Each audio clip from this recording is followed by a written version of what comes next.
Welcome, friends. It's me, Suze.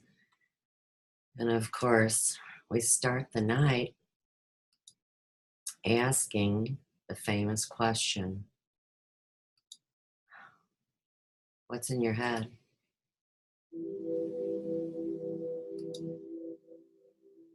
I'm going to tell you what's in my head.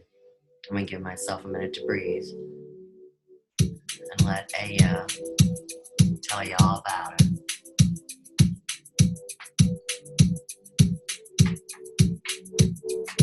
Another head hangs slowly, child is slowly taken. And the violence calls of silence, who are we mistaken? But you see, it's not me, it's not my family. In your head, you fatigue. With their tanks and their bombs and their bombs and their guns. In your head, they're crying. In your head, somewhere. It's in your head,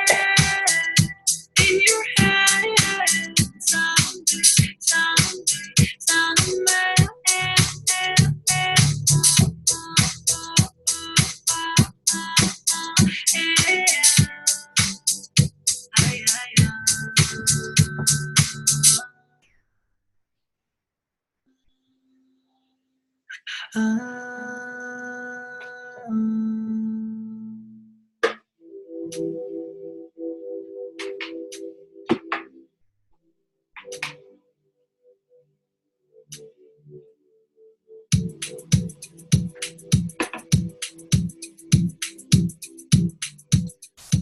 All right. So I'm going to share a little bit about tonight's show and why I ask you, I beg you, I fucking plead of you, listen to me for 10 minutes and take me seriously. I don't care if it's because I'm a woman or because I'm a redhead or whatever it is. I'm serious. Now there's serious shit afoot. And we all know it.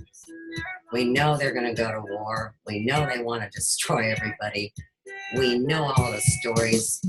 We know the cover-up. Tonight, I will bring you evidence of computer misuse when it comes to what is going on with the Elvis Presley case. It's really bad. Make sure I didn't lose my stream. Okay. I am going to bring you a voice comparison on the new movie Imposter, who disclosed not only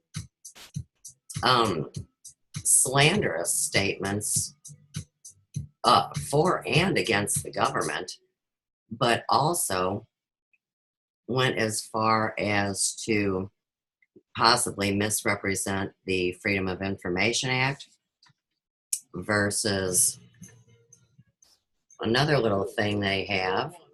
Let me just pull that word up for you. Get that stopped. The word of the night is controlled, unclassified information. So we're going to be finding out what is the difference between these two things. And I'll tell you what, as a daughter of the revolution, I am making a desperate appeal to whatever government is left to please look for the honest answers in this, because it is destroying the country. And I've said it before. This is the biggest mystery of the 21st century. It's not to be mocked. It's not to be whitewashed. You know, it's not supposed to cause democide. And when I bring you the proof of what was said tonight, and oh yeah, remember, I'm the bitch that's got all the evidence. Not only the computer documents on my computer, which is a big deal, so we can match things up. But fortunately, I also do shows where I log in evidence. So, for example, we can prove now to any authority exactly how the theft happened before the channel that did the thieving was taken down. See, good thing I have 277 YouTube videos, right? I have also gone over this alleged movie, which, I mean, I can make a movie on iMovie. Anybody can make a movie. Uh, I was listening to Truth, Honor, and Integrity this evening before I went on air, and there was so many connections. And say, for example, you know, okay, the alternative media's fallen flat on its ass, and now mainstream looks a little bit more kosher, and there's so many psyops and bots and false flags and nonsense. And if we have something where we have so much evidence and it's not acted upon, I don't even know what to say. I'd be very disappointed.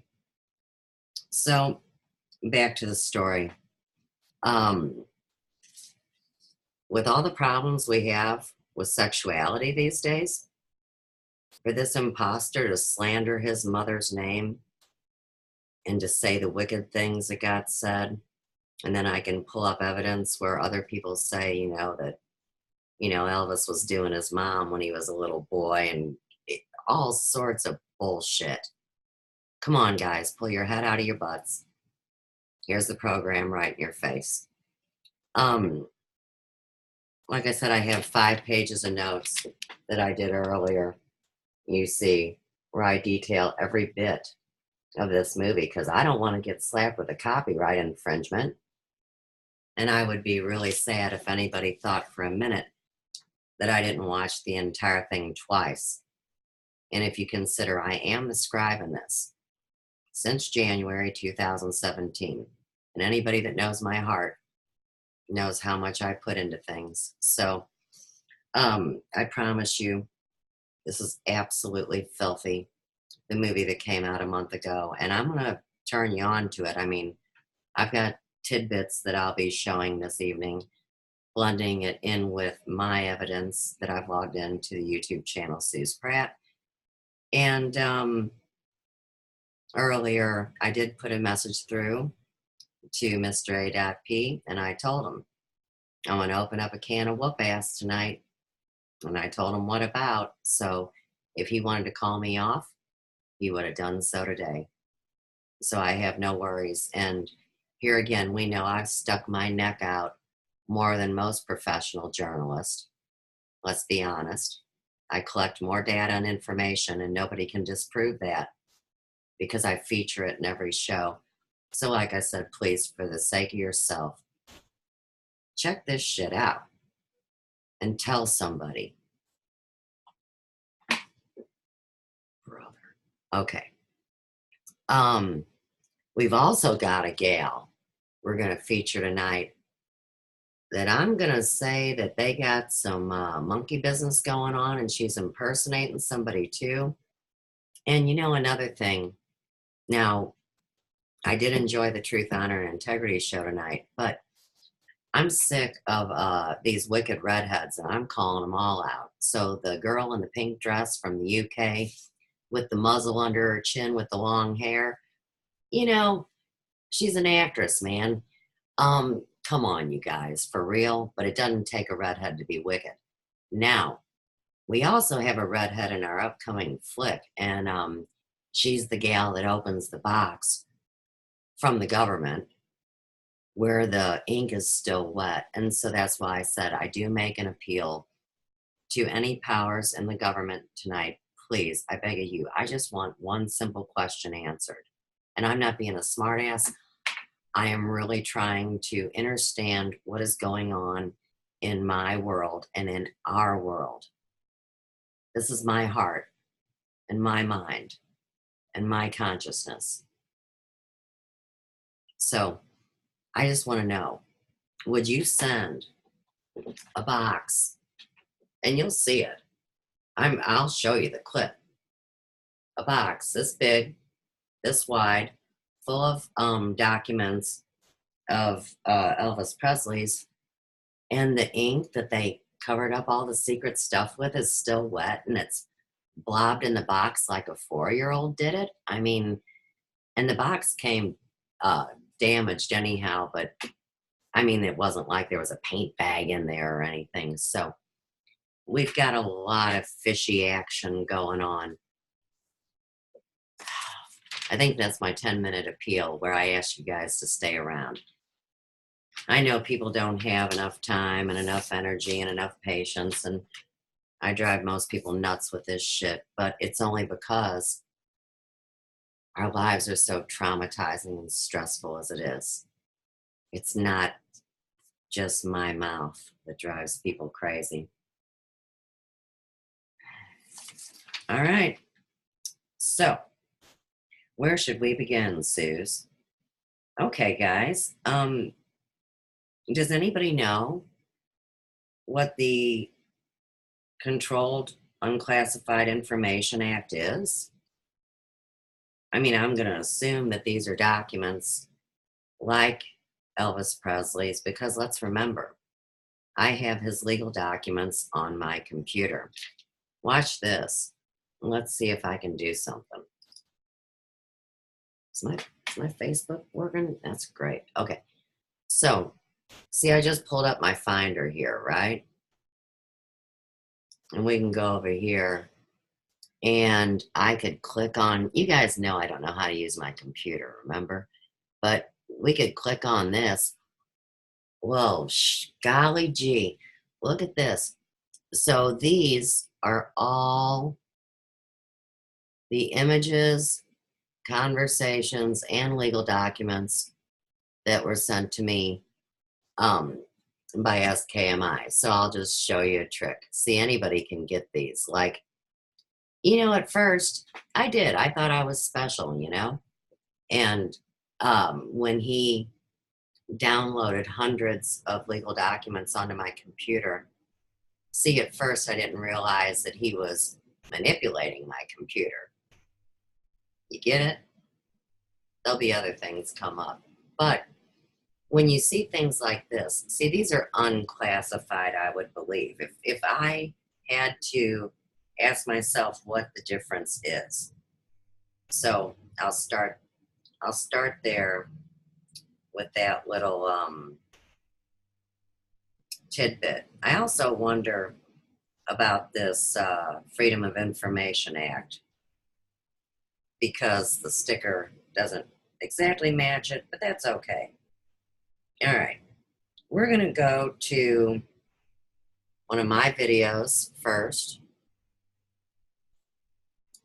because you see, I just want to let you know I already exposed this, and I'm going to show you how. And what happened was, come on, Suze, you're on the wrong one. What happened to me was, I caught this in the act, the setup, and then I did a show, and then poof, the channel was taken down. So you see, unless I had made the show, there'd be no way that I would have this proof. Okay, so I published this on July 9th, 2017. And what I said is, all of this action went down today concerning the story brought forward on a video called Elvis Presley is Alive. After all, clear evidence. This video was uploaded to 2 different YouTube channels today. One might be calling bullshit on SKMI, while the other is definitely lined up energetically, to say the least. Me, they knew I would be a spiritual researcher, Or was it because the AI intelligence had design on draining my love or feeling, which will never happen? I believe the fragmented story will be made whole by Mr. AP on YouTube. Many of his videos display his name, Adam Presley. That's ADEM. This is who I have been interacting with in a supernatural way since Maundy, Thursday, April 2017. Now hold on to your britches. Let's pull this back up. So I'm looking for something where SKMI says that there's no Adam. And what's funny is every other person he brought me, he brought me half a dozen people that, he said was Elvis, or he said was the kid Elvis, or he said was the somebody or the other. So you see right here, so I'm bringing my proofs, see, all on one screen. Isn't that fun? Michael Skutnik is SKMI. Now he's this naked trans, he's one of those naked, sexy 20-year-old boys, but he spells his name now on Facebook with a C. He's hiding. But weirdly enough, when I was labeling all these tonight, he said that there was a fake Facebook page on him that had 22 friends. And his new naked Facebook page has 22 friends. But you see, he tells me, Adam, no, exist. I call bullshit on y'all. Adam Presley does too exist. And, the whole thing, like I keep telling y'all, there was an Elvis Presley that was international that everybody knew and loved. And all the channels that are bringing all his new stuff, guess what, guys? They're not from America the Brave. Okay? But let's see. Boy, that's really bad if I played this terrible audio first to his. That wouldn't be very nice, would it? Probably not. All right, let's go to 3801. Let's start right here, you guys. 38. Good enough.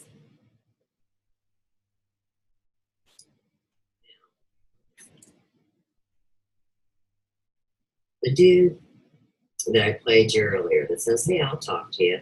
Sorry, I'm making everybody dizzy. This would be his, as well as logic before authorities. But I wanted to take the first thing that It's came a out. substantial forensic investigation. Listen to the voices, because we're going to line it up with the new movie made a month ago. Listening to hours of music. I've listened to hundreds at my dad's last time, not playing around. That Elvis Presley is still alive. This video is just a teaser video, you might say, Sure, to introduce you to the concept and give you a couple pieces of little audio I'll to give you a listen piece to. of my mind, too. The audio is not the proof. However, I'm sure you'll be impressed. It says you're looking right at the proof. Is in front of you right now. That's Adam's picture. A piece of evidence Fucking thief. that shows that Elvis Presley is still alive to this day Right, his son. and still making music. Adam. Let's listen to one of the songs he's made within the last No, 30 I do days. not believe this voice. It says Elvis's. I believe it's John Cotton. It seems a little unknown. Always me. Hang on, can we stop this? Okay, for real. John Cotner has penned a couple books, and he also is known to be Jesse Garion. That would be the twin of Elvis's. Allegedly stillborn. They say that he wasn't stillborn, and that's where we get a different bloodline from, along with a Vernon story that's coming up. But back to this voice. It starts out just a hair suspicious. And then it starts sounding more resonant. So my first inclination is to say John Cotner, aka Jesse Gary. But let's go ahead. I guess that's when I feel so old before my time. Yesterday, when I was young, See, that's the emphasis. Big, beautiful teeth. there's rain upon my tongue. I kissed it like it were a foolish game. The ray of the evening breeze may tease a candle flame. That picture right there, A thousand dreams I dream. I'd say that was Adam. I always built to us when we can skip and stand. I live by night and sun, the naked light of day. And only now I see how the years have run away. Yesterday, when I was young, so many happy songs were waiting to be sung. So many wild pleasures lay in store for me, and so much pain my dazzled eyes refused to see. I ran so fast the time, and youth at last ran out. I never stopped to think what life was all about. And every conversation that I can now recall concerned itself with me and nothing else at all.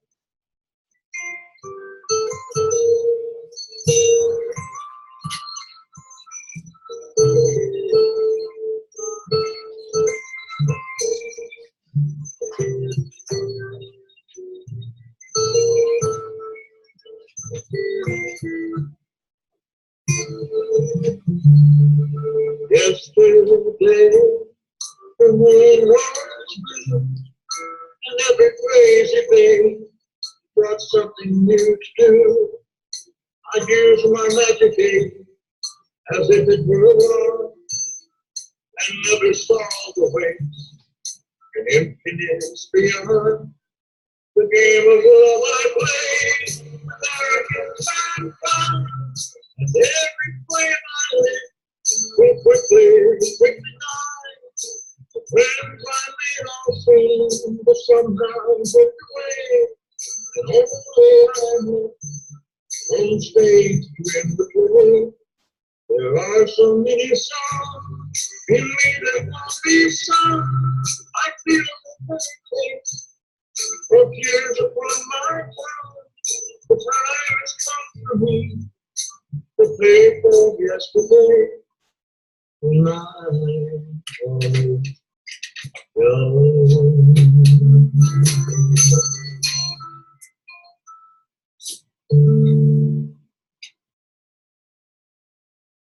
And this does say to mirror it, so I decided to go ahead and share it with everyone. John. See, it said John.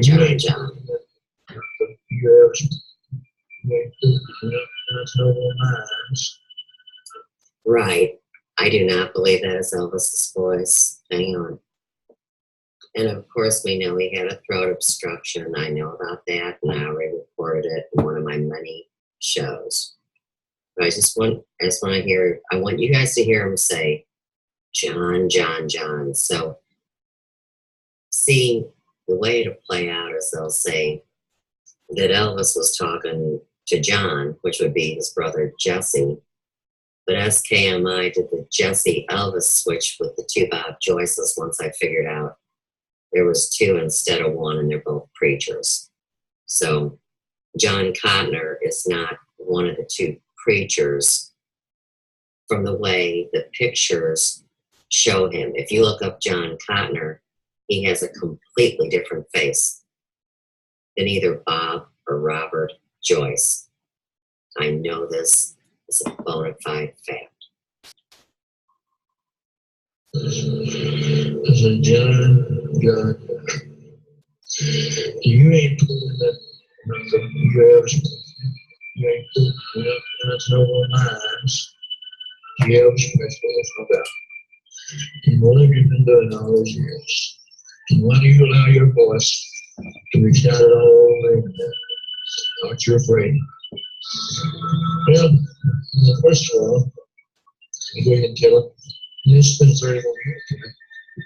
31 years. My voice has changed a little bit.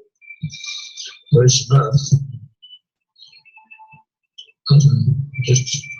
Just to clarify, I'd like to, so you won't have to go back and forth where I don't sound the same as I sounded when I was 19. I don't sound the same as when I first got started on the very first time. When I wailed like a cat. Louisville, Kentucky. Was banging on buckets, squealing like a cat. I don't sound the same as that. I don't sound like I did in 68 when I come out. I wasn't the same back then. You know, I was getting better at that point. Scratching everywhere. I was singing. When I was scratching like a cat. Everything I sang was scratching. Finally, about 1972, 73, somewhere around there. I think that's where I could sing. Smooth.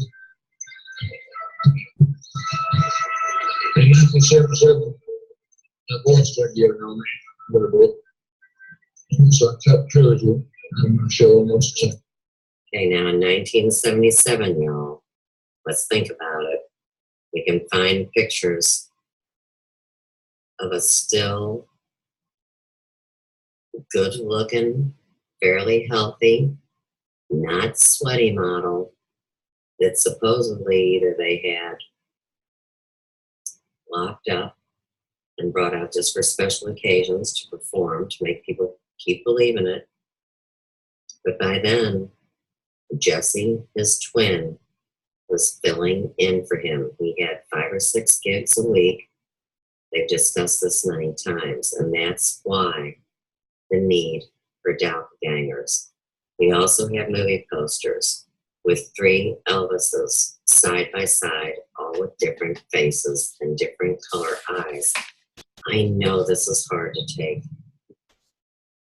I know. But when we consider what's going on with this disclosure, either something's going to come so big that the whole world's going to see and it's going to blow this thing wide open and we're going to see it for what it is, or this is a hardcore control program coming in, because like I said, what's going on right now at Graceland is nefarious. But see, at Easter, there's supposed to be one come up, come out from the 2nd floor behind the curtain. And like I said, all of a sudden he couldn't do that. And Priscilla had done a paid interview with Larry King. This was all kicked up to go with the opening of this theme park that they've created in this man's image. Okay, there too. And we get up the stage, looking like a Snapchat commercial.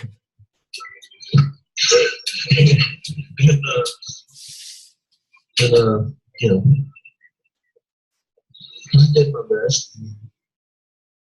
No, that In the was next you, 48 Jesse. hours, you will be shown the truth that Elvis Presley is in fact alive and doing very well. Well, alrighty then. So, that was from the first piece that I found where I knew something was up. Did the show, and then the channel was shut down for third-party copyright violations, multiple ones. Like if you tried to find it right now. Here, watch this. Okay, so it used to be SKMI. And now, if you pull that up, you see it's not this kid. And all you'll find is the show I did called Remote Viewing All the King's Men with SKMI. And you can go down this list. And he is no longer there. Thus, I validate the point that his channel was taken down. Okay, now we're going to go to our feature film of the night, and we're going to check out a voice while it's fresh in your mind. And it's called Elvis Found Alive. And these are all small letters on purpose.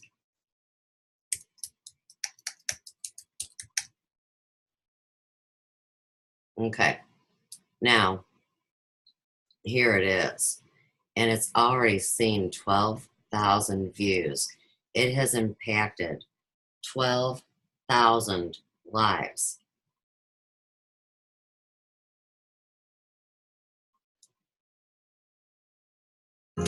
What did you know about Colonel? Okay, so this is the movie here,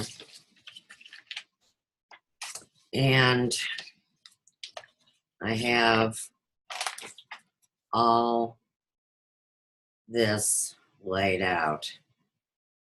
So let's check out how it opens a few seconds into it. And these are the people that are making this movie. Gilbert returns to Los Angeles.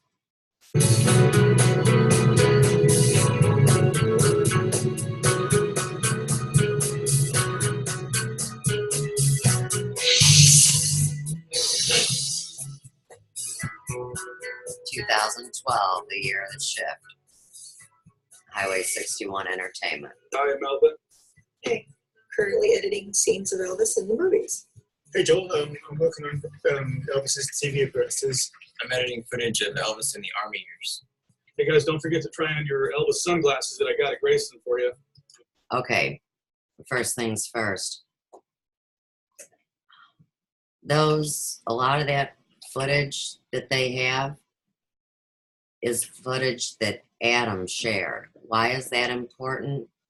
Because Adam is on the European side of the bloodline. And yes, we can validate 2 Elvis Aaron Presleys.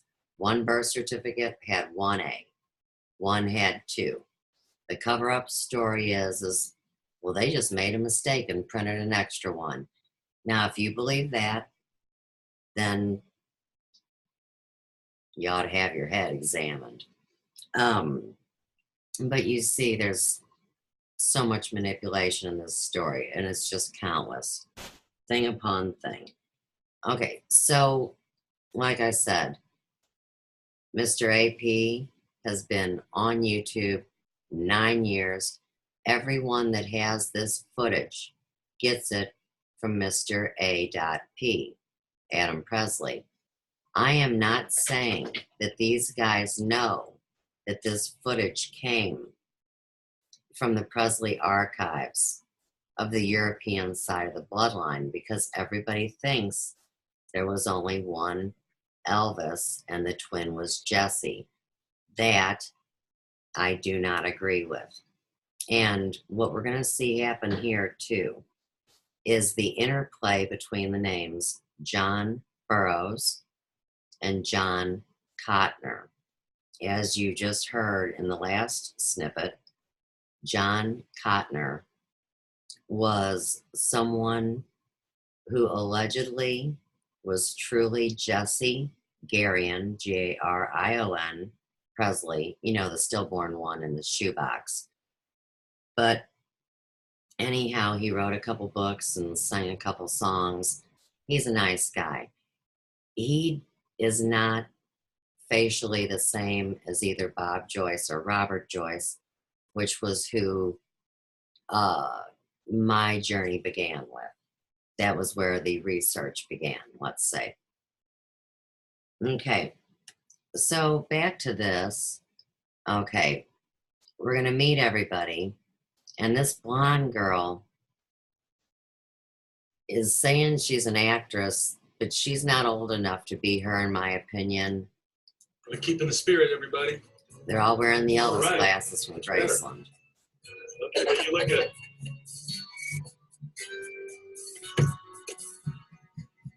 Hi, Joe. Hey, look, how are you? Good to see you.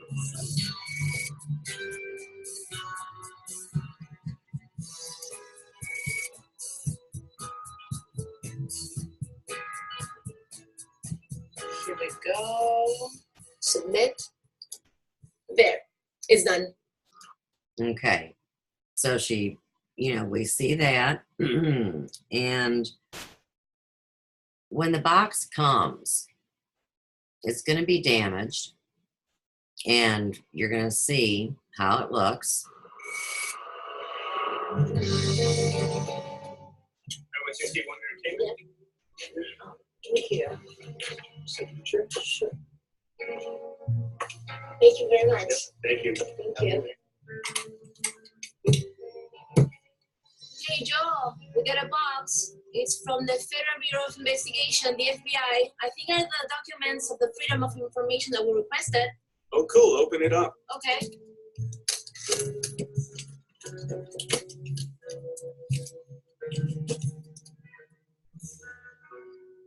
Smells funny. Yuck. Oh, yuck. What is it? I don't know. It smells like ink. You know what this is? What? This is the redaction of the documents. What's redaction? It means the blackout. The government blacks things out so that you can't see what's on them when they want to keep it secret. But it looks like they didn't do a good job. Oh, wow. It's amazing. Yeah, that is amazing. And that's why I do ask the question sincerely. If the government put together a big box of papers for him the size that you saw, I would think it would have been a lot heavier than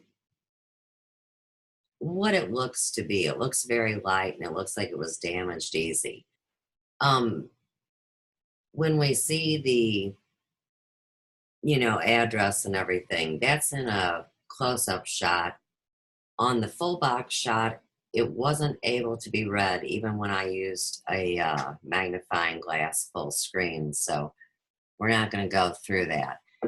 I can't imagine that the papers would be all wet. I mean, I just think that's something. So anyhow, they take a drive, okay, and they pull up to the house like it's no problem. So let's just go right there. Check out the old white Cadillac. It's like late 50s. All right, let's go check it out. So follow me, Chris. Look, Burroughs on the mailbox. That's the same as on the documents. Burroughs, American flag. That's kind of cool. Double security gate. Let's check out this Cadillac. Look at these bumper stickers. Nixon, Agnew, Ford, Dole. Nixon's the one. The Republican for sure. TCB logo. It's Elvis's logo. Let's look inside there. Look, there's a gun. Look at that gun. Look at there. There's another gun on the floor. It's like a Glock. Oh my God, look, there's a 8-track player. Look at all those 8-track tapes. They're all Elvis. They're all Elvis 8-track tapes. What's that DEA staff? Maybe Dead Entertainers of America. Let's check out back here. Now, if you're hiding out and you're in witness protection, you'd have to be like a dopey stoner to leave all that straight out in your vehicle, because everybody would know who you were. I mean, in my opinion. And the other thing I will say about it is Elvis was always way ahead of his time when it came to his electronics and his gadgets. I just don't find him lost in the 50s in modern day America and standing out like a sore thumb. It doesn't really go with the witness protection program story, if you ask me. 2 guns straight out in the car. My dad was a cop.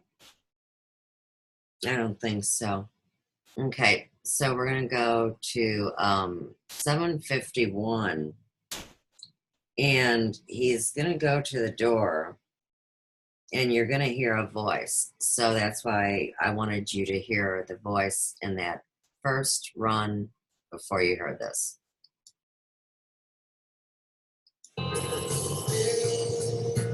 Hi, Mr. Burroughs. Mr. Burroughs. Mr. Burroughs, can I speak to you, sir? My name is Joel. I'm a documentary filmmaker. Sir, I just got a load of documents from the FBI in Washington, but they didn't black out everything. Here, take a look. I think I know who you are, and I'd like to come in and talk to you if that's okay.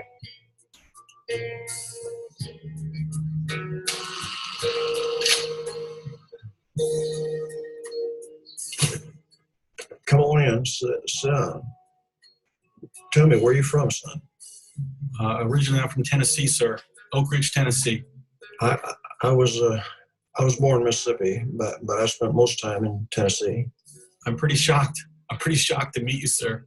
Well, son, I always knew that sometime in my life, I had a feeling that sooner or later somebody would find me alive. But I didn't think that after the age 75, this would be the kind of visit I would have. It's him. I know his voice. Sir, I just got back from Graceland. I'd like to interview you. I'd like to know the whole story about your career, I guess how or why you faked your death. And if I don't do it, I suppose you're going to have a press conference anyway. Probably. Oh, Lord. Oh, Lord. I better roll over that. This is just unreal. You know, there are good reasons why I had to do what I did. See, I let the box with the wedding. I mean, don't get me wrong. It hit me in the head and said, hey, Suze, make a little tag.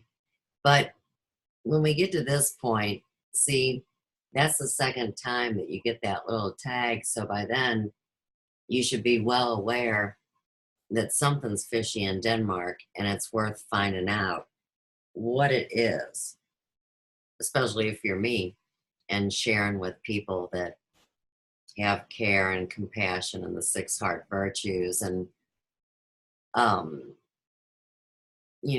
quick enough brain to know this is the MK Ultra Mind Control Program's origins. This is ground zero. And they'll talk about things like that, but I'm gonna say those voices are a close match. I'm not saying I swear it is, beer, beer, beer. I'm just saying that that's pretty strong circumstantial evidence. And then when you hear what this voice says and how damning it is and how manipulative it is, I don't think so. Okay, so the next day, they get Blondie and they go there with the film crew. But what I find out about this now, they're going to play it like, she was the love of his life. She was the blonde, he let go during the movie and yakety yak. But they don't film them reuniting and hugging and kissing and saying, hey, man, I got to see you in the other room for a minute.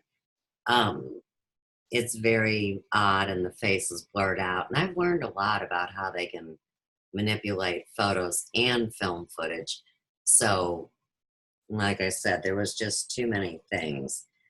Okay, now, this is where I really start to get a little crabby. Let's see. 11:59. Oh, well, here. Yeah, we'll just let him talk. 11, we're gonna start right there.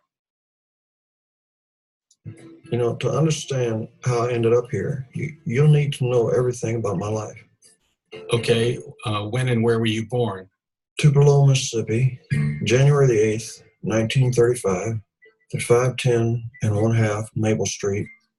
I had an identical twin brother, Jesse, who was stillborn. Tell me about your parents.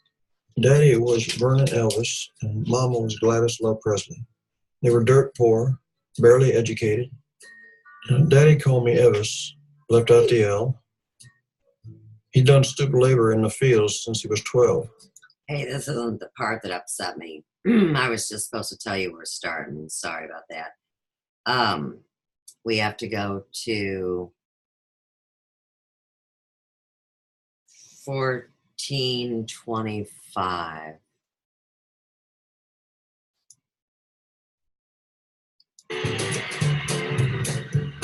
You had a 3-octave range. It was said you could sing with power or honest, pure sentiment. You mean like, love me tender, love me long? I tried to sing to suit every song. I could rage on, well, since my baby left me, accuse on Hound Dog, or bare my soul like in Blue Hawaii. You know, if you're a gunslinger, you don't shoot with a bow and arrow. You know, they give me credit sometimes, but it's funny. I never wrote a song in my life. It made me look a lot smarter than I am. Your image, your look, it was the original cool. Where did you get your hairstyle from? The other guys wore GI haircuts, and I wanted to be different. I had read all the Captain Marvel Jr. comic books, and he was my hero. Now, through the rest of this escapade, they make Elvis sound like a little boy that wants to be Captain Marvel. And of course, when I was in the SKMI end of it, it was actually Superman. So, this is different artwork, and it's Captain Marvel Jr. So it's been embellished just a slight bit. Most people, I think it would pass right over their heads. I know because I mean, of course, we have film footage that they'll bring up where you have the real Elvis saying, yeah, when he was a boy, he loved the Marvel comics. But that doesn't mean that he thought he was like a superhero and wanted to wear those jumpsuits, you know, which they'll talk about too, which is absolutely ridiculous. Yeah, here Captain Marvel is going to tell him who he's going to be. I mean, this is a grown-ass, intelligent man that they made up so many stories about, y'all. But you guys are going to see. It's sad. You know about Colonel Tom Parker when he became your manager? Well, I knew he had worked the carnivals and had been in the Army. Also, that he was behind Hadacol. From what I understood, it was mostly alcohol sold as medicine into dry counties in the South. When the colonel signed me, he promised Mama I'd be a millionaire in a year.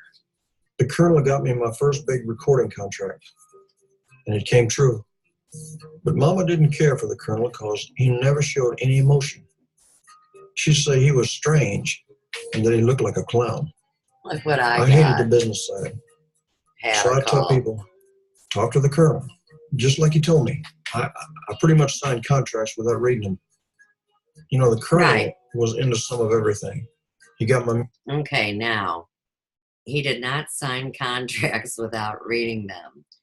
The first time he read a contract was in 1958 when Sun Records signed him, and he knew that all of the images that they recorded, which of course at Sun Studios was primarily audio, but of course in the movies it was where the camera was positioned as well as the audio. And so there's an old story where Elvis decides that since he is Mr. Technology and he does have nice equipment, that he's going to go ahead and record himself. And you know what else he's going to do? He's going to have somebody that is very close to him with a movie camera at his concerts. And of course, you can find those on YouTube now. So it doesn't take a rocket scientist to realize that Elvis knew exactly what was happening. he knew he was being taken advantage of, you see. And he did the best he could to put a stop to it, or at least to thwart it in the end. It might take a generation, and maybe he had a secret relationship with his son Adam in Europe. You know, I'm going to have to say so, because I've also got videos from Mr. AP where he sings along with the original Elvis singing.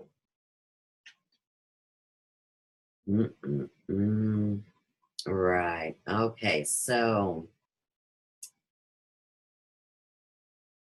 they also, this voice that's impersonating Elvis, because if, you know, he didn't, they were going to tell on him anyhow. So he like just discloses everything. He says that he hated business, and I absolutely disagree. The reason why is he says he didn't ever read anything. So here again, to make him sound like a stupid, dumb hick is preposterous. Just because you don't go to college doesn't mean that. We have that in common as well.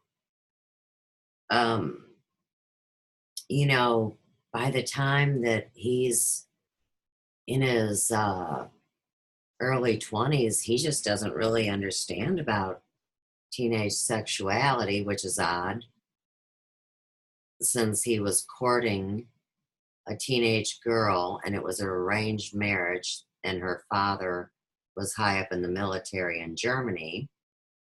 But of course they downplay that, you know. And of course, see, Elvis was heartbroken because the only woman he ever loved was Priscilla. And, you know, I mean, he was true blue until they got married.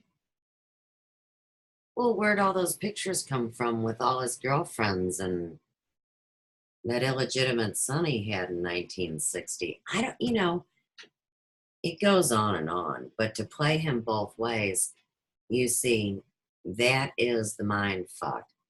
You can't be both. That's kind of like those weird guys that they want their girlfriend to dress up like a little Catholic schoolgirl at night with a short skirt, you know, but they want her to be prim and proper when she's around everybody else. And it's like, wow, dude, you are highly confused, because if you have to play like that to get a turn on, then the program's got you. I've never heard this one, and I've heard, I mean, I like to think I've heard a lot, but wait till you hear this one. Now he's going to talk about his mom being an alcoholic, and I've never heard that, but you see, let me tell you why he's doing this. Oh yeah, I already know why.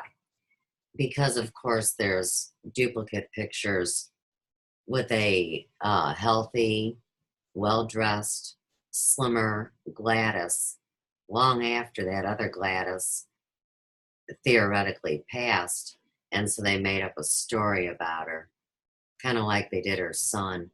And did I mention they can split human zygotes? And they did that to the Presleys. So, doppelganger, 4 faces of God, whatever, man. But you got to realize this was done to make people crazy and disrespect people. All right, here we go. They didn't intend to hurt me. They just wanted a piece of me for a souvenir. Yeah. Problem was, Mama worried I'd get stabbed. You know, when Mama worried, she drank alcohol. My reasons on rock and roll music and why I preach against it, and I believe with all of my heart that it is a contributing factor to our juvenile delinquency of today. Do you think that your rocking and rolling has had an evil influence on teenagers? Some reporters accused you of juvenile delinquency. Delinquency meant robbing, knife fighting, committing crimes. And I did nothing to cause that. I didn't see any type of music could have a bad influence on people. There's a big difference in singing on a record and singing for an audience. When people came out, they paid their money to see something with life in it. If I'd done nothing but sing, I'd have been cheating the audience. And they'd just stay at home with their records next time.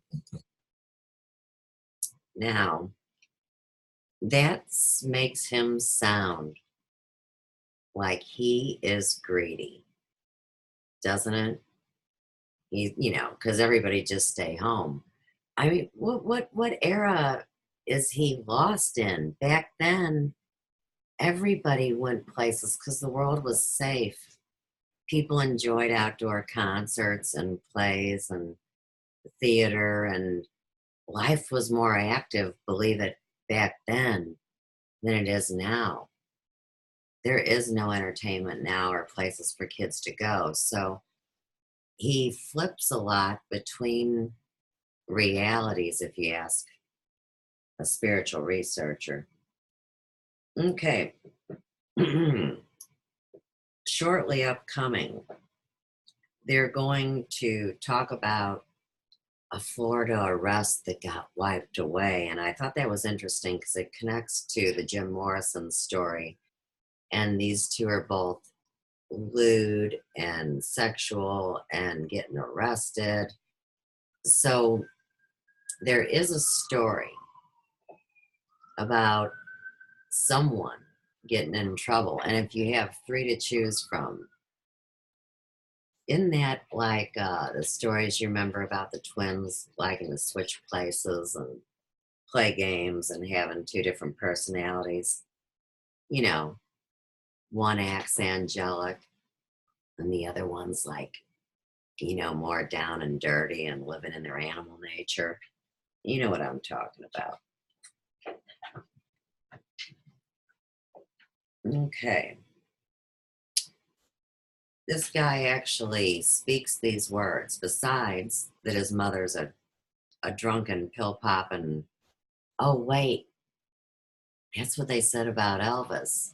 See, I know the spin that happened here. And that's very alarming.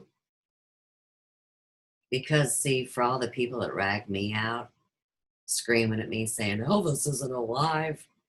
I mean, everybody's over here, you know, watching this shit and buying that fuzzy-faced guy that isn't proving nothing. I mean, it could be anybody. And they could be using whoever's voice they want. And I did want to bring up those little snippets of singing. There was 3 of them. That isn't how this dude sings. Wait till I show you how this dude sings. Oh yeah, I got that too. As a matter of fact, why don't we just go right now? And let's listen real quick to Thomas Presley sing. Cause sure as shit, didn't sound like what y'all just heard. Which one? Let's see. I think I might have wrote one down that I thought would be nice. Something Blue. Yes, here it is. Something Blue. Thomas Presley, 21st Century Wolf Productions. Gordon Francis Hamilton, 1.2K views 3 years ago. Here you go.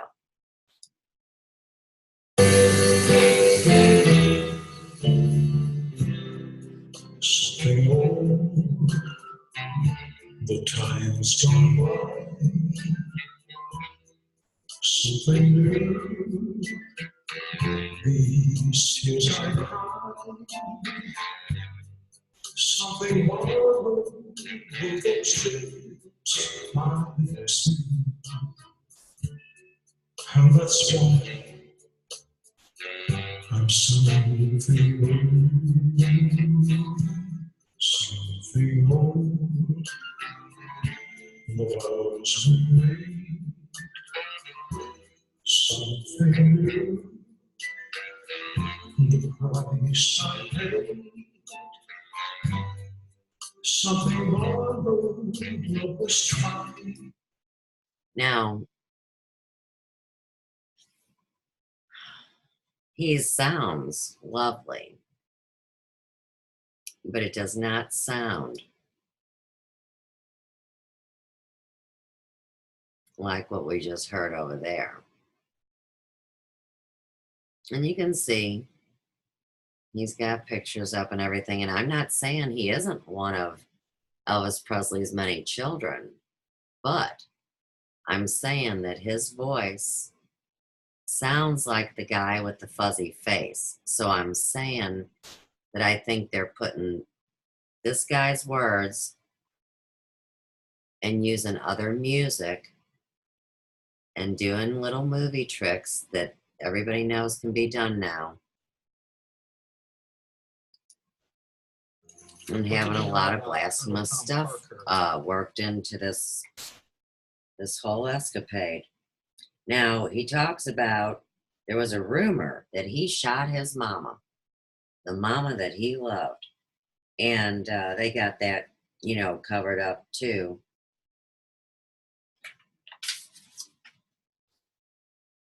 We're only 24 minutes in. You know, the whole thing about losing him to the drinking and the pills. Now, like I said, if we see a healthy Gladys and they're trying to say that the reason she was slim for a moment is because she was taking diet pills, that's pretty slanderous too. Because they totally dressed differently because they were different socioeconomic brackets. This is early on. Stateside had the dark circles under the eyes. The International looks, her complexion is nice and her cheekbones are higher. Actually, the SKMI, we have those pictures and he calls it a fake picture as it comes in, which is funny because now they use it. All right. Theoretically, her liver goes out and she dies because of all her boozing. I mean,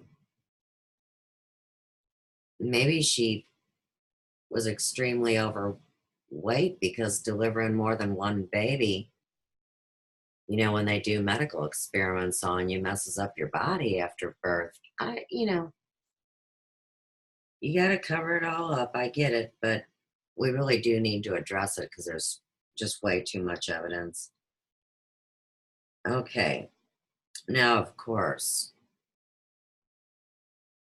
you know, the Army made him what he was. He didn't want any special treatment, so he was agreeable, you know, with the whole situation. And then they kind of twist it around and say that, believe it or not, now get this. So I'm just curious, you know, like back to asking the government questions. Now this is a question that would be addressed to the military.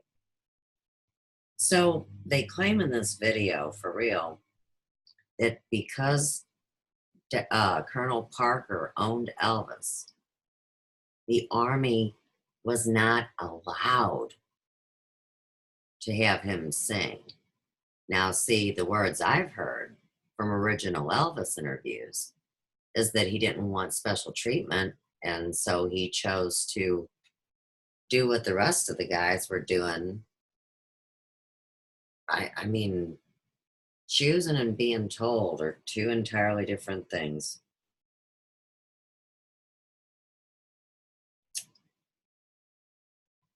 Okay. Now, this gets a little ugly at 29 minutes in. Oh, and we go through the cartoons and all the bullshit. And of course, whoever this impersonator is uses the N-word in this footage, which I know that Elvis Presley would not use the N-word. A lot of government, you know, a lot of politics, a lot of separate and divide. They got it all in these little footages. And you're welcome to watch the whole stupid thing if you want, but I'm not gonna mirror this whole video and act like anybody'd enjoy it. Now, you know, if somebody's got to have their face blurred when they're coming out and they're that scared, but they're telling you their whole life story, I smell fish in Denmark again. I mean, like rotten fish. And here again, lost in the past like a kooky old man, muttering and stumbling. And Elvis didn't have a stutter, you know. He had a drawl and he played with his words. He was very eloquent with his verbiage. Okay. 2918, dadgummit. Singing career. That other acts would come along and my audience would go with them. With him. Also, Daddy started singing a woman named Dee Stanley, and I resented the hell out of it because Mama had been in the grave just a few months. And they'd go off into a bedroom and she'd holler so loud, and it was like they was killing hogs. I knew Daddy was lonely, but I'd have to listen to these escapades. And Daddy, he'd say, I got no right to complain, because Mama had worried herself to death on account of me. Then fishy things started happening. Whoever got me drafted tried to finish me off over in Germany. I was invited to the BMW factory. They gave me a 507 to drive. I took it on the Autobahn, and the brakes went out. I wrecked the car, but I wasn't hurt. Tell me, how could a brand new vehicle have bad brakes? And how come the newspapers said I was dead?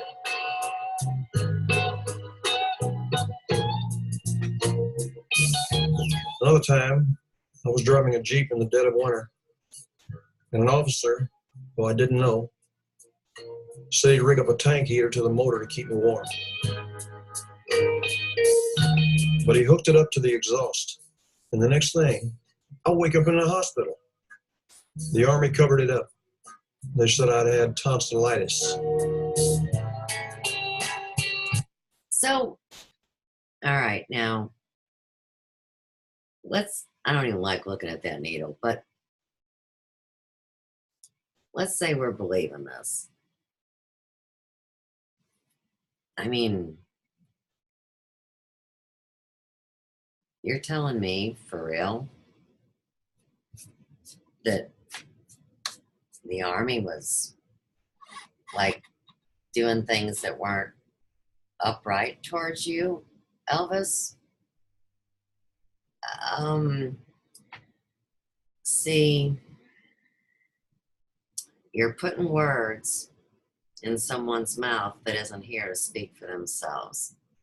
And that is called hagiography, Hagiography.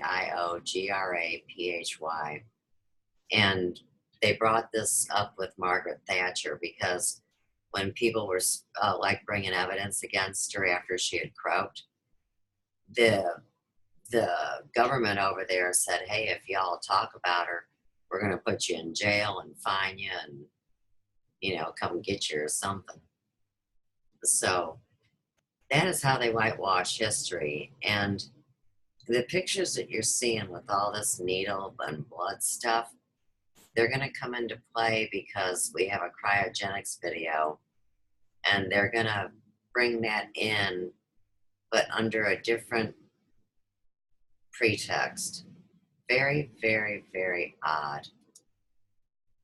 But I'll tell you this, they know what I'm doing, and I know what they're doing.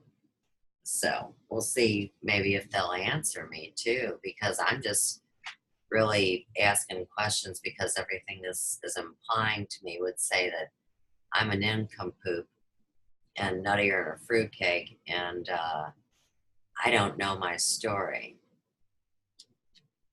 You know, I'm the only woman on the case.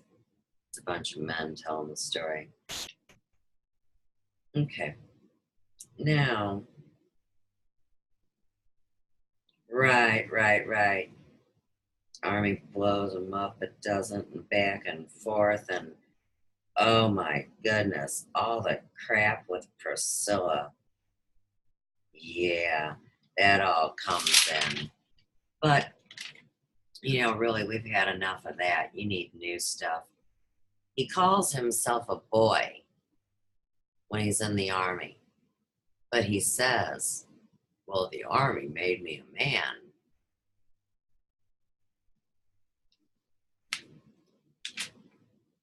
He's an old man still calling himself a boy in this, which is very confusing.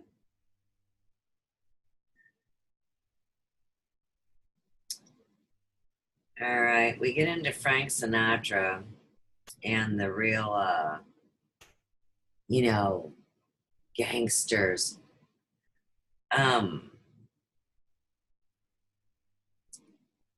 He basically says here in this clip that he was so innocent that he didn't have a clue to know who people were, yet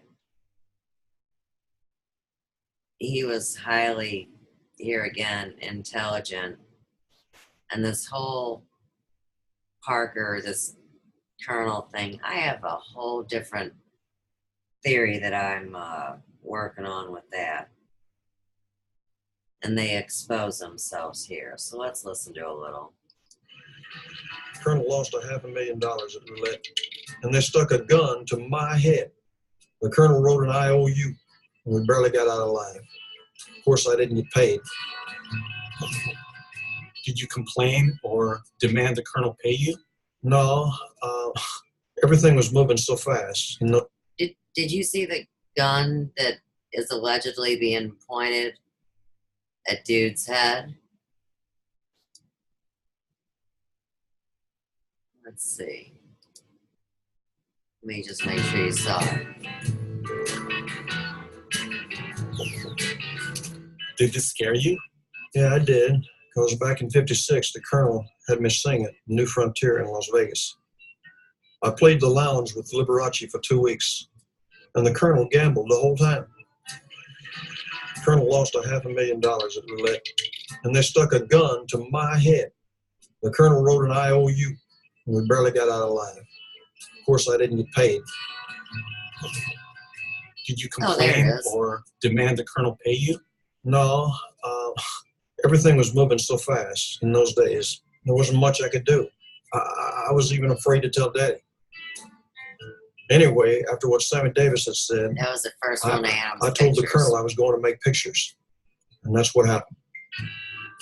First picture was GI Blues, and just like that. Just like that.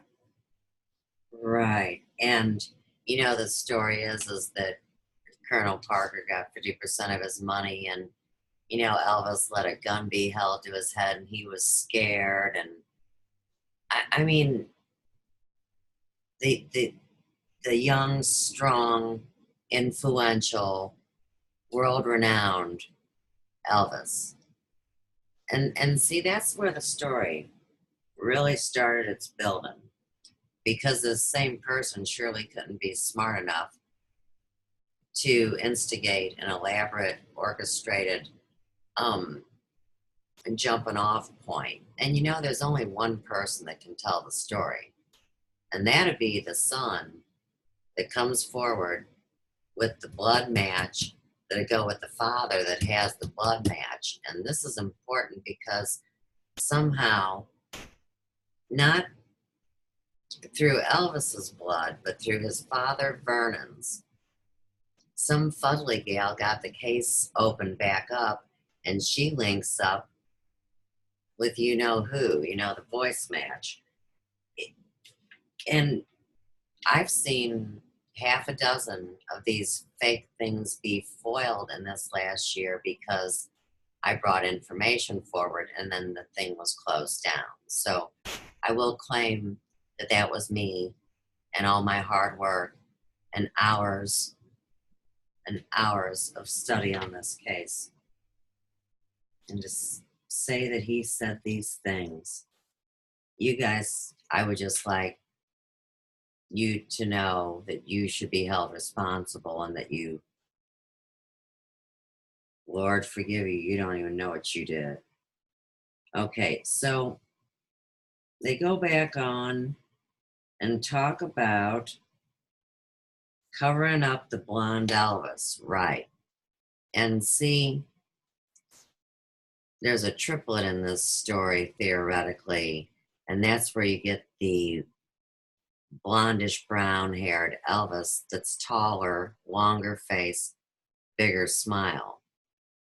And then you have the dark haired Elvis, and they will always say, yeah, he dyed his hair black. And yes, he did, but his hair was darker than that dark blonde one that was tall and long. That our Elvis stateside was a shorter face. And of course, Adam has given strong indication that vampira makeup and coal black hair that looked like shoe polish, that's like a disguise to let you know something was going on there too. All right. The Army. Yeah, the Army is responsible for teaching them how to do karate too. Pretty much everything. But see, of course, we have real footage with Elvis actually establishing a great karate school that had the highest master, and it was just an incredible thing. And that was in 1973, which illustrates that he was still in fine health and was still working in the karate studio and bringing the guys into their masters and their different initiations.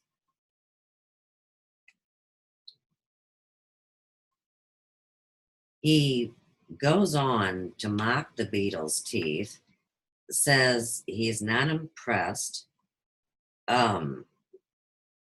Then they are he's saying that he's not impressed with the Beatles, and people are acting like, that they're bigger than Jesus. So he puts that little stab in there. The whole thing with the movies. Yeah. The movies you guys are starting to see, by the way, Adam's pictures are being slipped in there, and the technical name for it is the Mandela effect. And you can Google search Mandela effect Elvis. You'll start to see things there. There's also going to be a lot of fake things there. So you see what they're trying to do is create so much swirling chaos that the truth cannot come forward. I'm not here to say that I have 100% the truth, because I don't. I am not Elvis Presley, and I'm not Adam Presley. I'm Suze, your buddy. I'm just a spiritual researcher trying to help someone that I actually have a telepathic relationship with, and our heart brains are in constant contact, and we do love one another. All I wanted to do was help a friend. See, that's where people get it twisted, because I'm a girl. They get a whole other thing going on. And that's why in here, they'll have him slander and Margaret, which he has never, ever done. Ever. And totally ignore her as a primary love interest. So they do a lot of little jibby jabs, which I kind of, I was like, all right, I'll make sure to take notes on that too. Oh, yeah. Of course, in the new Elvis Museum, where all the fans were completely disappointed and were ripped off and had to pay to see a gravesite that had a wax mannequin in it. Oh, until y'all put the guy that you let die at your house. What a crock of shit that was. I don't mean Elvis or Adam. I'm not trying to point like that. I'm pointing at Thomas, or whoever's the talking fuzzy face. The fuzzy face needs to be held accountable for his words. Can I can I get a second out there in TV land, or do you guys want to trust everything about this movie from the fuzzy face guy? I mean, just let me know if I'm asking too much, and I will. No, I won't. All right. So they do some whitewashing of the Memphis Mafia, bringing some stuff about the protests and different things that happen. And of course, we're going to get into that Bernadine door, and that is a long-running story, and that Ayers guy. And of course, since I was just a little kid then, I'm really not all into that. All right, here we are 45 minutes into the video.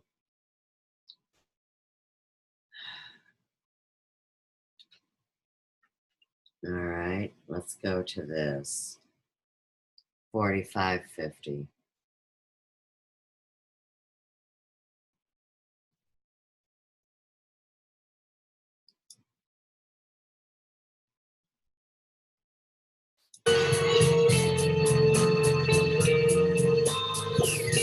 Why did you give away Cadillacs and cars of all kinds to both friends and strangers?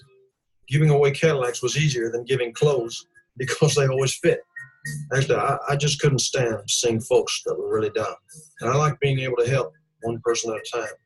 I mean, money's meant to be spread around. The more happiness it creates, the more it's worth. You know, it's just old paper if it sits in a bank without helping anybody.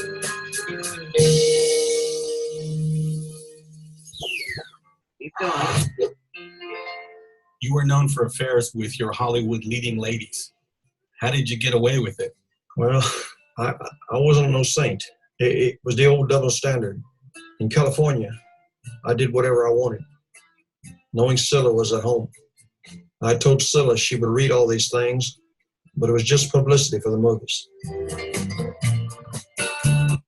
So, the California home that I know about, they actually spent their time together there, and they were still together, you see what I mean, as a couple. So, don't get me wrong.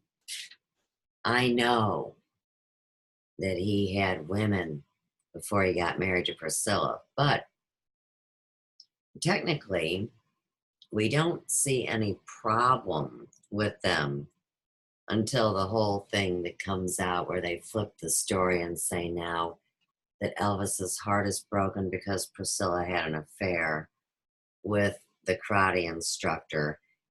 And a man that has had that many women, especially when he is dealing with the woman he's married, come on. He would be way more grown up than to act like a 4-year-old child about the interplay of what happens in the swinging Hollywood scene, is what I'm saying. And that all connects back to Tom Jones. Later on, he needs Tom Jones to remind him how to dance, too, in this little movie. Which, if you think Elvis forgot how to dance, then you're nuttier than a fruitcake, too. Okay. We got the goofy speech. Oh my goodness. Yeah, and then he starts blaming people and says it was completely the hippies' fault about the acid. But see, especially if you're going to believe he's FBI and you know about the disclosure now, we already know that it was part of the programs. And I mean, the Timothy Leary thing, and they had controlled experiments in hospitals with clean acid. I mean, the government is who gave the acid out at Woodstock, and Burning Man's held on government land, right? I mean, everybody knows that, don't they? You know, this last Burning Man, a kid ran into the fire. They were actually talking about how bad drugs that are spread around on protected land where nobody will hear you scream, you know, kind of story. Maybe that along with a little boogie boogie and you know, some weapons like microwave weapons are awesome. They heat people up on the inside so they blow up, you know? They got all sorts of tricks, but a kid ran into the fire. So to blame the hippies for everything, and then, of course, be Mr. Straight Lace and actually being a narc versus being the womanizing, boozing, pill popping dude. And oh yeah, in this little flick here, he says the reason that he took the pain pills was because he was so hurt, because he believed it was his fault that his mother died, and that's what his father told him. Oh yeah, the voice with the fuzzy face says it in this too, this complete movie. And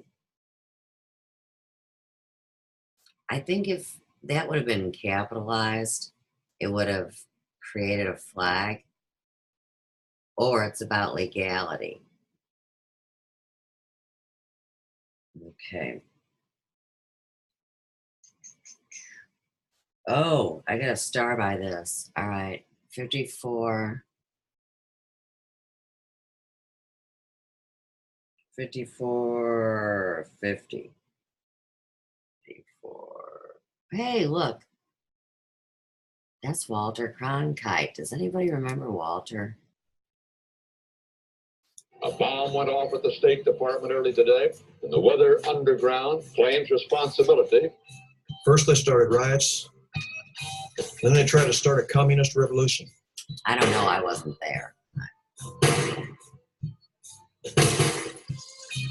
And they idolized killers like Charles Manson and Sirhan Sirhan.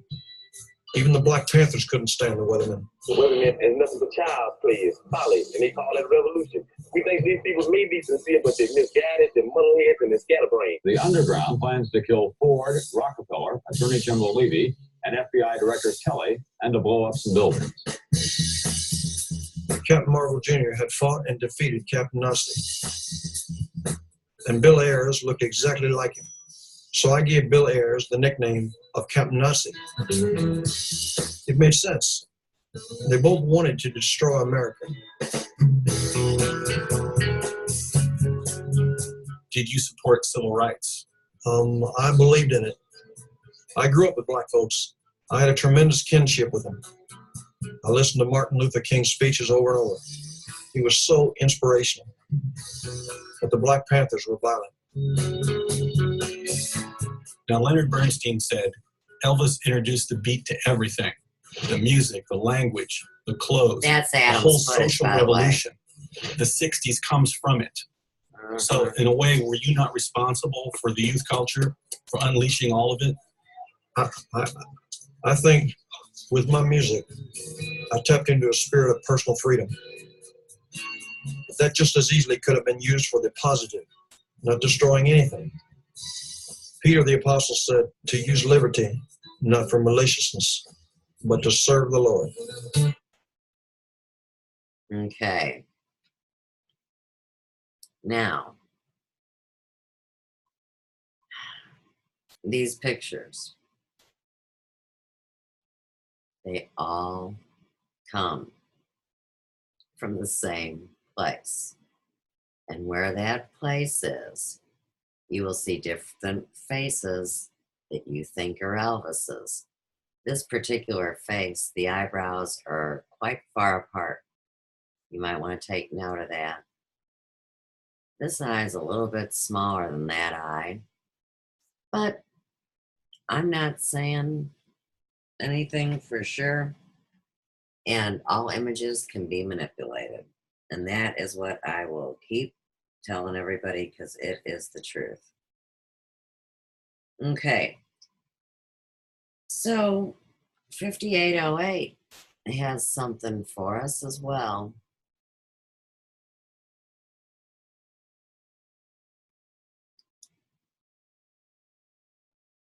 The man who invented cool wanted to become a narc?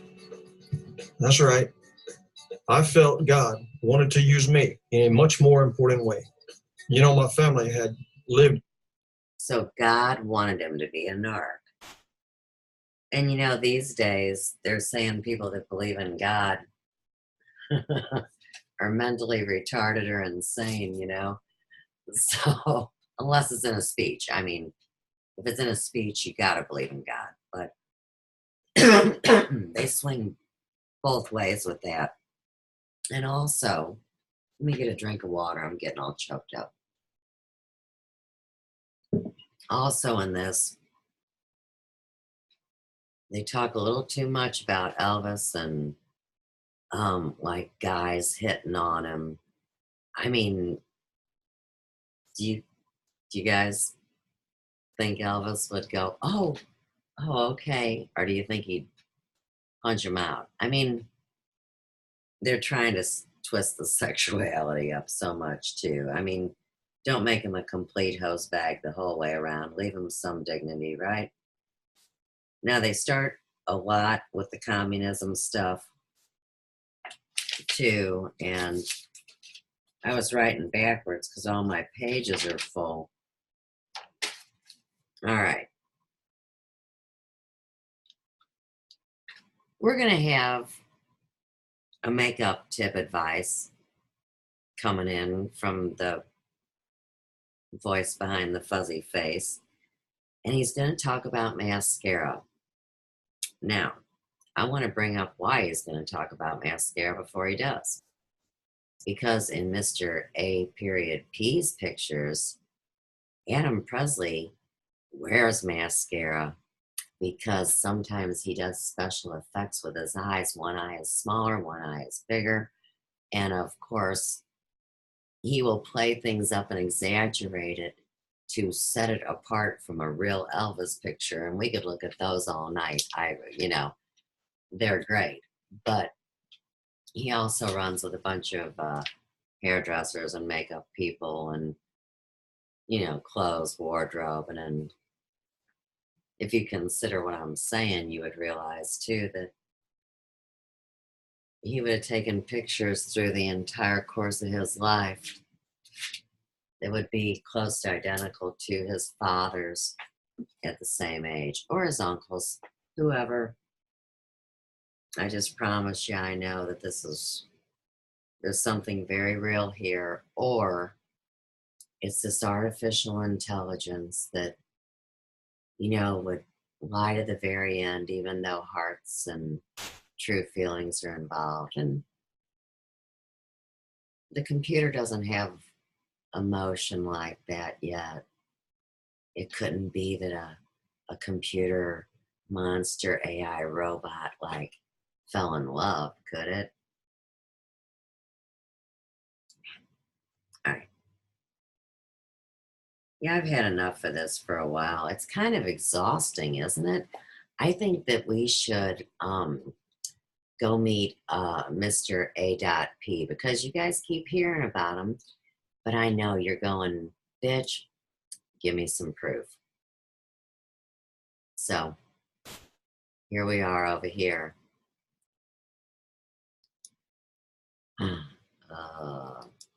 Let's go to Adam's page that I made. Well, sure, I made it. I got all the pictures. I got all the action. I believe I know the dude. Let me just say it to you short and simple. Okay, this is the easiest way to do this. So everybody's got their ears wide open. And of course, this is the Elvis Equinox extravaganza. So this is a BFD, man. And, who knows what's coming today. And we got to at least talk about it. But check this out. Now, when I click go and you start and you hear the first thing, they'll say, take 1, 2002. What? Take 1, 2002. And what I say is still say there could be only one voice or no son. I say there's too much fucking monkey business from the system, man. Come on. Let's do this. 2002, take one. Did you say that? There you go. Wait, we should hear it again. Maybe I made it happen. Oh, I'm sorry. Yeah.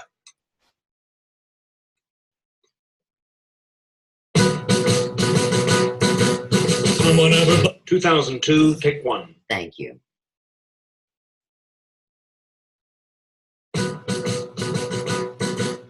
Come on, everybody, and snap your fingers now. Come on, everybody, and clap your hands real loud. Come on, everybody, take a real deep breath and repeat after me. I love my baby. I love my baby. I love my baby. I love my baby. Hey, hey, my baby loves me. My baby loves me. Come on, everybody, and whistle this tune right now. Woo! There's got something in there. I don't know what it is. There's got to be a drums. Still got to be going, right?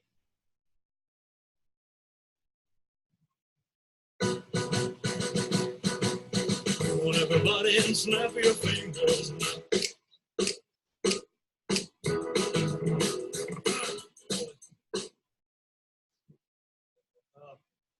Hey, that's Adam with some mascara on. Only in that one place, buddy. Which one is it? That's right. 2002, take one. That guy wears mascara. It's the second time, buddy. We're only Not all the 2002, time. take three. Look at that cocky. Come on, everybody, and snap your fingers now. Come on, everybody, and clap your hands real loud. Come on, everybody, take a real deep breath and repeat after me. I love my baby. I love my baby. I love my baby. I love my baby. My baby loves me. My baby loves me. Come on, everybody, and whistle this tune right now. Come on, everybody, and stomp your feet real loud. Come on, everybody, take a real deep breath and repeat after me. I love my baby. I love my baby. I love my baby. I love my baby. Hey, hey, my baby loves me. My baby loves me. Now there's nothing wrong with the walk and music like but I was raised with a guitar in my hand. But I was born to rock. Everybody, and turn your head to the left. Come on, everybody, and turn your head to the right. Come on, everybody, take a real deep breath and repeat after me. Love my baby. Love my baby. Love my baby. Oh. Hey, wait. Let's look how tricky he is. Hang on, let me show you. Okay. Now,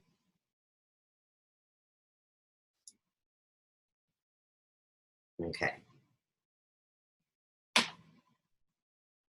Those eyes are very, very gray. Or he's got some contacts in. Could be anything. That hair is way darker than the eyebrows. And you know, sometimes people match and sometimes they don't.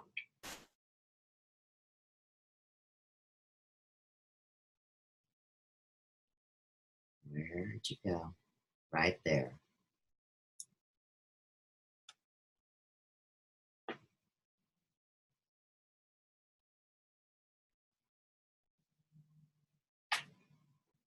That's all I'm saying. Now, of course, this we've seen from the movies. We know this image. And this image has been copied many times. We all know that.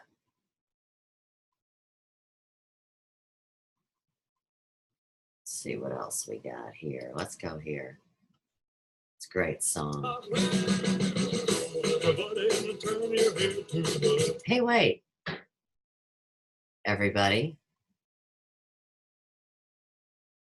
That face is interesting. Come on, everybody, turn your head to the right. Come on, everybody, take a real deep breath and feel up. That image isn't clear very well, is it? See, now we got Photoshop at play. And he started playing hot and heavy with Photoshop a few weeks back. And then I found out that they can do images. Wait till you see what they can do with images. I'm going to show you that next.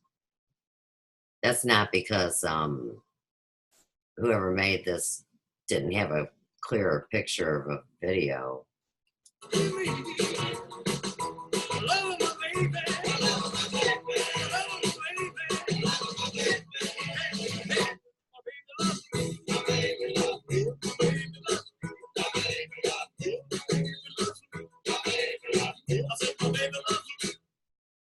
He is so cocky. I said, my baby. I said, my baby. I'm the baby love. You know what? I'd have to say that's a nice, real picture. I want to think so. I mean, if that's you playing Adam, I mean, you are slicker than shit, but I don't think that's you. But there's a lot of them in there that are. You're good.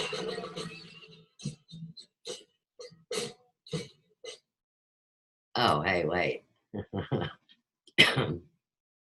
So, all the movie posters are magically getting redone. And like I said, these new pictures keep sliding in. So, see, here's the problem. And this isn't funny. Really isn't. So, I make a video, okay?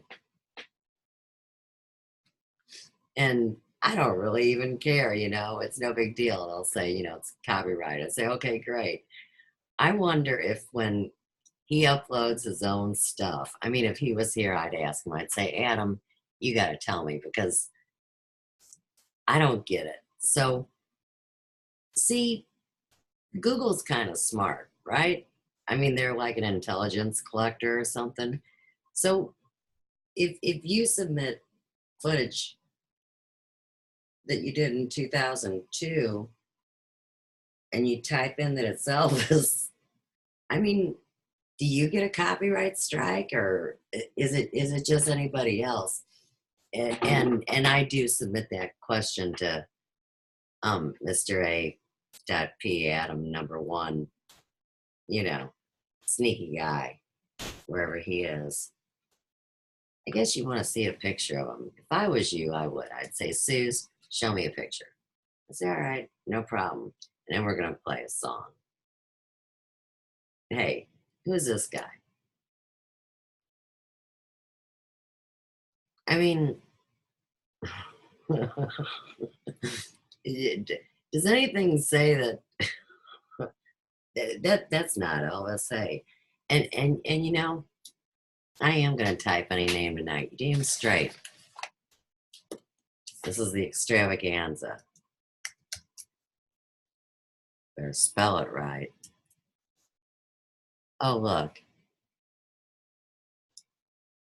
I just named him for the first time. I'm calling him out. I know people make shit up and call people names and all that, but you see, I got a lot of pictures here.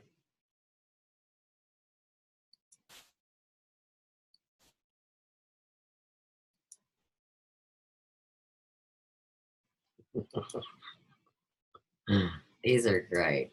You ought to look at them sometime and find the 3 different faces. Oh, that's just, it's just so much fun playing the International Man of Mystery game. Sometimes I just can't take the fun.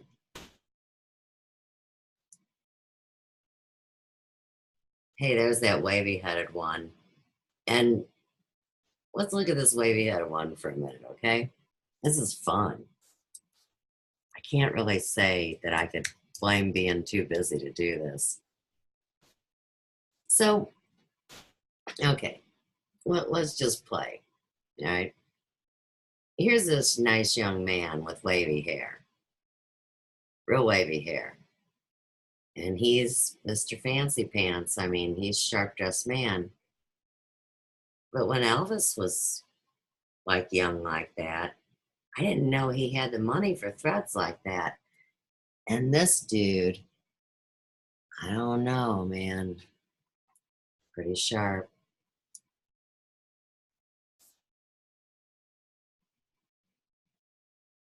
Okay, guys. I mean, for real. Now, you tell me, did you ever see Elvis's hair did up like this? Do you know how much hairspray is holding that hair? And do you see the exaggeration between here and this upsweep? That is a hairdresser move. And I've seen pictures of Adam Presley from the hair shows. And that's where you get the pictures with the exaggerated amount of makeup or mascara or eyeliner or eyebrows extraordinaire. And see, he's trying to not laugh because I'd be cracking up. I mean, if anybody thinks that's Elvis, just, give me a paragraph and show me a picture of when you saw Elvis look like that, and I'll kiss your booty.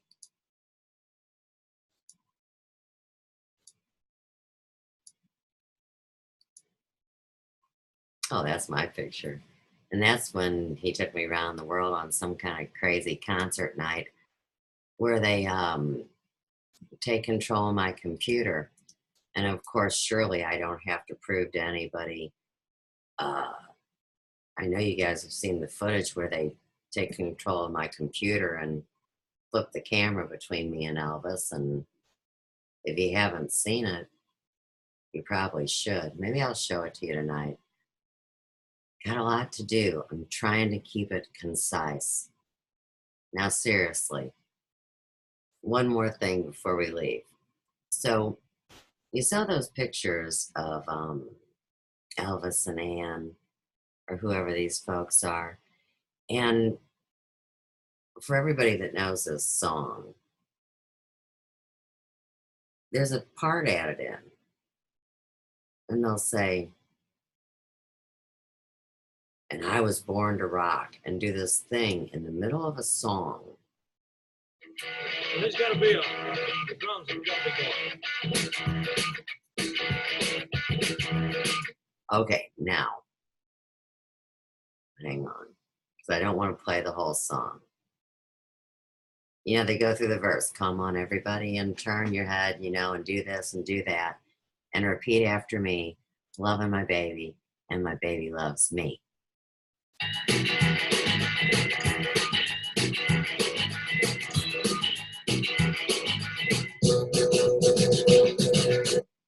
Hang on, did I miss it? Yes, I did. Go back.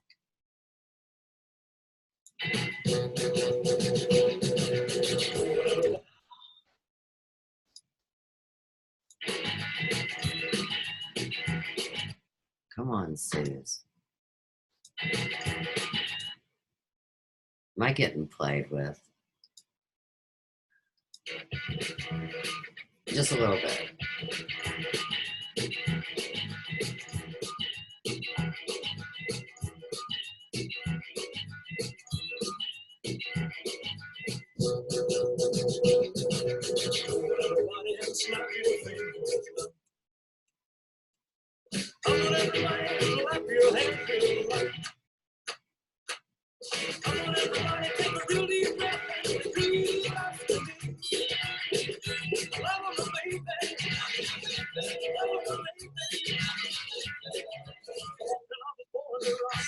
That part. And I was born to rock after my baby loves me. That was never there before. So how do you get something there like that? Now, first off, you have to be an excellent, a master at the computer and the iMovie. and filmmaking and editing and splicing and dicing and doing what you do. And whoever this is, the name of their channel is Rich Some Bitch, RICHSUMBITCH. And this was published on August 19th. Which, why not? I mean, the next day was the, the track of the, full solar eclipse. Everybody get the glasses, do the deal. Wow, how cool is that? So anyhow, what an interesting video. And you can come to this channel. It's RICHSUMBITCH. And this video has only seen 95 views. Now, when it came into my periphery last week, it had only seen 58 views. And I'm like, you gotta be kidding me. 58 views, this cool thing, it should be going viral. Well, see, the reason it's not is because it's being held down, just like my stuff is being held down. And then you gotta ask, is it to keep you safe? Or is it because they don't want anybody to know? Or is it because they're waiting for the right time, like this special day, September 23rd? What do I know? But I had to go through the steps. I had to take the leap of faith. And that is what you see me doing. I was not going to let this opportunity pass and let this foolish ass movie with the man with the fuzzy voice, I'm done playing. I want to meet the real deal. And even if I don't, he needs to speak for his own self. And this is what drives me nuts. I bitch about this all the time. Okay, so let's say I'm showing somebody this picture. Oh, wait, this is better. Let's do that because we already did this picture and I already put your name. But let's do this picture. See this picture and it says Adam Presley. I mean, I know he puts his name on, his stuff. And he can put his name wherever he wants because he's got the rights to it. But people see this and they go, I don't like his face. And it's like, you know what? I mean, think about how you'd feel being the son nobody knows about.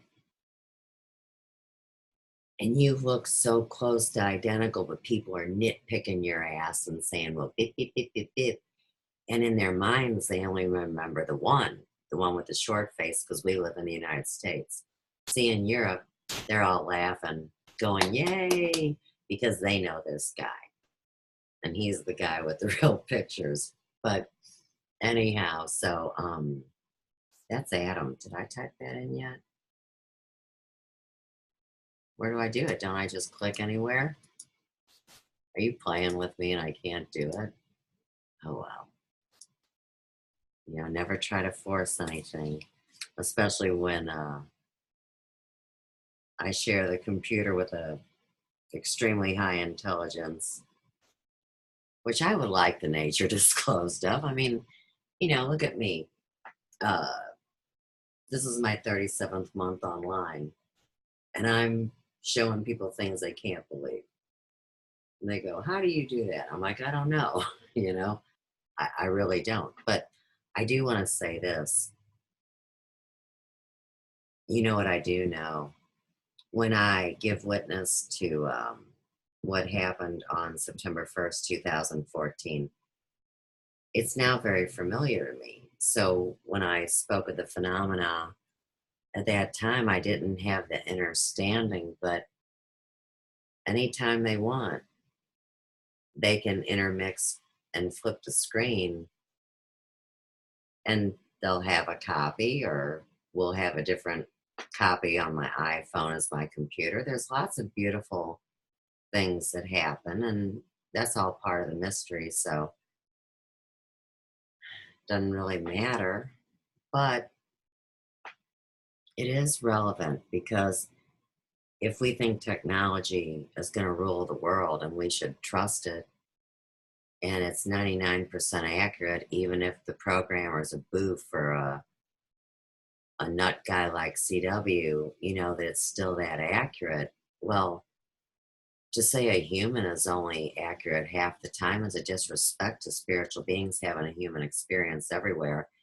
And if you want to know the real reason why there's war and decimation and bloodshed and sadness, well, if you're going to say every human at their best is only capable of a 50-50 shot, then blow me sideways. You know, I don't want to talk to you. You have no personal responsibility if you believe that. I mean, and I don't think most people that would watch this video think that for a minute. But I will say my audience is different than most, and I'm sure it's very confusing. But I fully get it, and like I said, the evidence is just overwhelming everywhere I look. Okay, so we did everything we need to do here. I think I want to go back to the movie where Elvis slanders everybody. Live in public housing. That's a lot. Oh, and acts like a crybaby and a scaredy cat. Are you kidding? That's the most disrespectful. Oh, wait. And even though everybody talks about how much he loved Priscilla, see, like, you know, he didn't take care of her like everybody else, but she's running Graceland. I mean, oh, but that's not Priscilla. Right. We've been over that too. See, all this is a big crock of shit that they've been slinging around for years. And I came in and messed up their Black Panther party. We like to say that off of Forrest Gump. You know, I didn't mean to mess up your Black Panther party. I was really just documenting evidence in and witnessing to my journey, which is validated. All right. So, what else has got a star? Okay. I like this one. Here we go. 125.40. Hey, and I never seen the picture with Priscilla flashing her boobies either. I think somebody photoshopped that. But I could be wrong. What do I know? I was never like, you know, I didn't obsess about any of this when I was young. I mean, I never visited an Elvis page or watched an Elvis song on the computer until the computer came and got me in January of 2017, just like it got me on September 1st.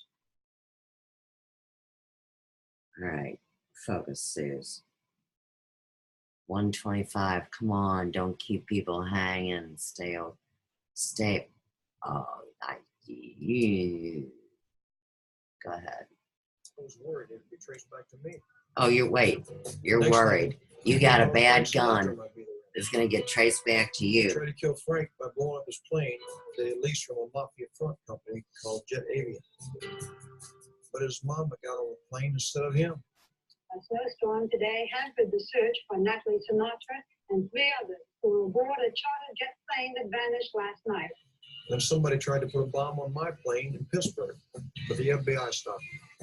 So of course I was worried. Them boys believed the only good Original footage with his words.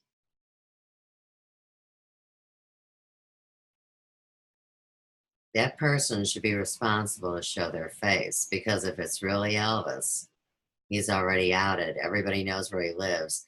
Everybody knows what his car looks like, and they'd already be there busting the door down. It was a month ago. It would have made front page in every paper. good witness was a dead witness.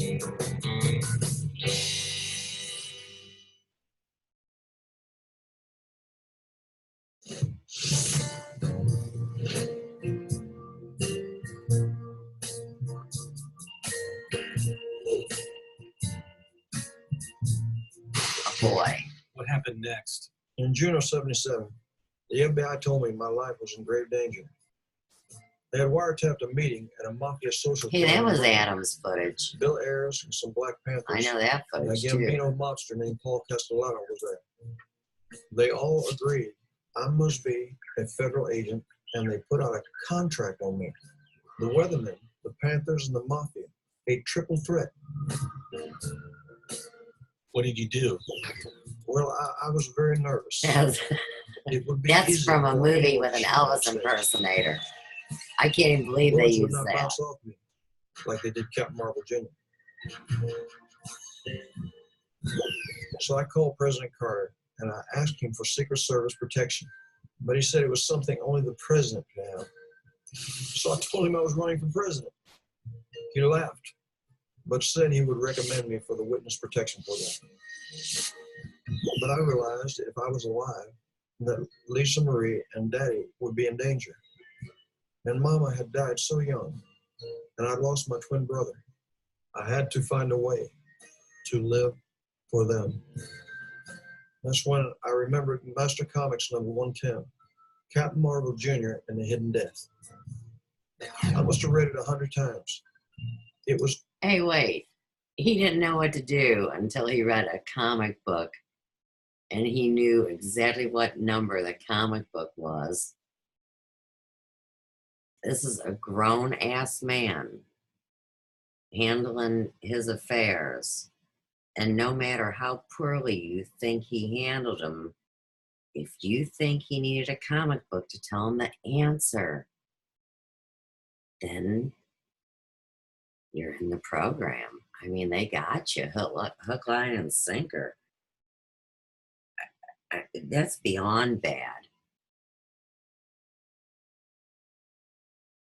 Okay. So,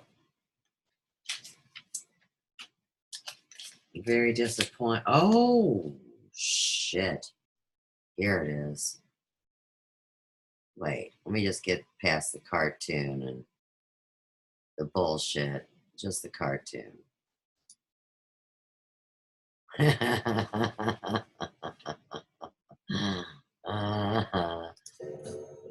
What did the others think about the fake death idea?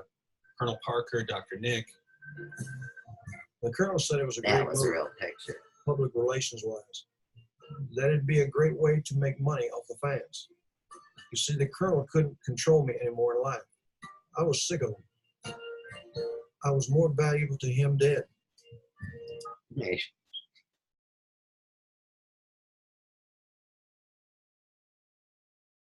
Come on.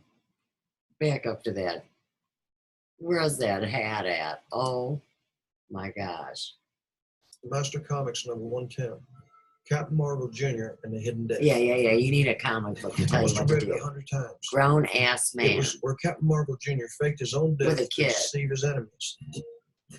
Then he defeated them and came back as a hero. Stop. That was my way out. What about giving up your music career? It was at a dead end. And I couldn't make any money selling records because in 73, the colonel had sold my royalties to RCA to cover gambling debts. By early 77, the colonel was into the Las Vegas Hilton for $20 million. Okay, now I've heard that story a million times, but I mean, you really think he was that big of a sissy, but he was shooting holes in TVs and I mean, the words that come out of that man's mouth are beyond insane. Now, in this, he brings up a guy named Roscoe. Now, all along in the investigations, I had not heard anything about Roscoe. But all of a sudden, Roscoe and Jesse are interchangeable names. Okay. Marvel Jr. had done. Then, after a year or two, I could return as an American hero and restart my music career. just like when I came back from Germany. It would be fantastic. What did the others think about the fake death idea? Colonel Parker, Dr. Nick? The colonel said it was a great move, public relations-wise. That it'd be a great way to make money off the fans. You see, the colonel couldn't control me anymore in life. I was sick of him. Wait, all that time he did all those things and all of a sudden he couldn't control you. And that's footage of Adam, by the way. And that's Adam's footage. I was more valuable to him dead. Really? Dr. Nick said it would help me get off the prescriptions. I had come to realize that just because I was getting it from a doctor didn't mean it was good for me. Today, entertainers admit it and they go to drug rehab, and the fans don't mind. But you couldn't do it at that time. How did you put the plan together to fake your death? We came up with a fantastic design, just like Captain Marvel Jr. had done. Dr. Nick had a terminal patient with no family who was a big fan, and he looked a lot like me, my height, my age. So Dr. Nick suggested that we let him come to the pool house at Graceland to live. Then, when he expired, we could swap his body for mine. Dr. Nick gave him some cosmetic surgery, got him looking even more like me. What was his name? Roscoe Holloway.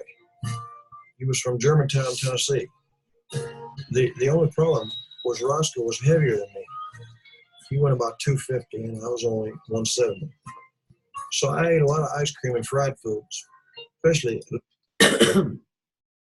That is who they say is Jesse Garion. See, because remember, he didn't die and his body's not in the shoebox. I'm telling you, there was two Elvises. The 250-pound guy, now they're saying they're going to bring him to Elvis's pool house to die, and they're going to switch out his body. And I'm like, oh my God, I can't believe they're saying this. But see, you'll get it in a minute. So here, have some more. Late at night. So we would match up when it came time.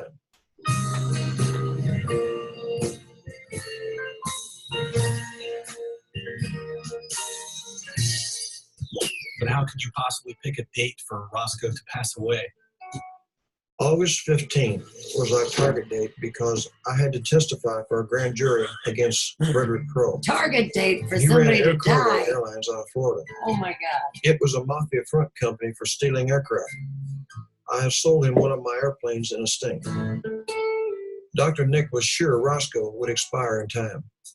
And then he'd keep him on life support. So we planned. Did you see that little clip there with the life support? That's from the cryogenics video. So see, there's, and of course it's on, I have it as evidence.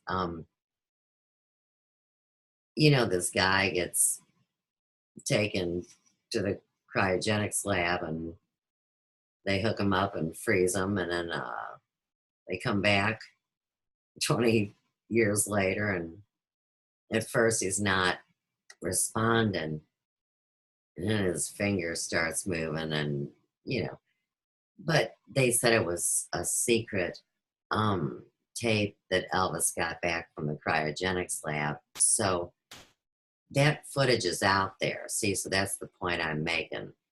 And in the beginning of this, and I asked this to Elvis Bro or whoever's got this uploaded, Elvis Found Alive, the movie house, whoever. I mean, where'd you get that footage? You know, I mean, would you be willing to share that with the world? Because that's cryogenic stuff you got in your little movie. You use it several times, and I do know the exact video. So I just wanted to bring that up. And the body swap and everyone's job. On August 15th, I put on my DEA staff tracksuit. I testified for the grand jury. That's not Elvis. Then I went home. I went to my dentist around 11 p.m. since I wouldn't be able to see him for a long time. Then I got everyone out of the house. My cousin Billy and my girlfriend Ginger. She looked just like Mama when she was young. Okay, now any Elvis fan out there knows that they would also say that the reason why he went after Priscilla is because she looked like Mama. So see, what they keep doing is tying the idea of the Oedipus complex to Elvis, which is another disrespect and kick in the head to his sexuality, saying that he did his mama and he always wanted to do his mama. And, you know, maybe he wanted to secretly kill Vernon because he actually said it in this thing too, because, you know, they were squawking like monkeys when they were doing the wild thing. I mean, see, that builds a case of how someone's character is, where, I mean, you guys know the truth. I mean, you think the king had to beg for strange? I mean, whatever. I don't, to make someone sound like an inbred is what the stateside version has done. The international side's nothing like that. And that's embarrassing. I mean, our kin's from Europe, y'all. Okay. So, Roscoe and Jesse, name after name, line after line. Is there anything else that I want to put you out there on? Let's see. Yeah. God chose him to do it. And, oh, yeah. You know, it's amazing. At the end of the video, and I know that my group that I run with here in Electronic World with Mr. Computer, how to love this. So they connect, you know, Elvis and Captain Marvel Jr., aka Superman, but they get slapped with a copyright infringement if they use that name, wouldn't they? They also connect the Avatar and do the Blue Avian, you know, mind meld too. So besides making him look like he supports this, you know, this club of Illuminati presidents that nobody gets to vote on and is all heave-ho American and wear the same button-down. No. I don't believe so. They make him out to be everything he's not, and then they turn around and call him the devil on top of it. Okay. What we got going on here? Oh, this is some good current shit. Okay, this is nice. Let me just jump up to this, because I know this is good, and I might double back. It's just so much, and I just saw this a couple days ago. Been kind of putting it together. It's really sad.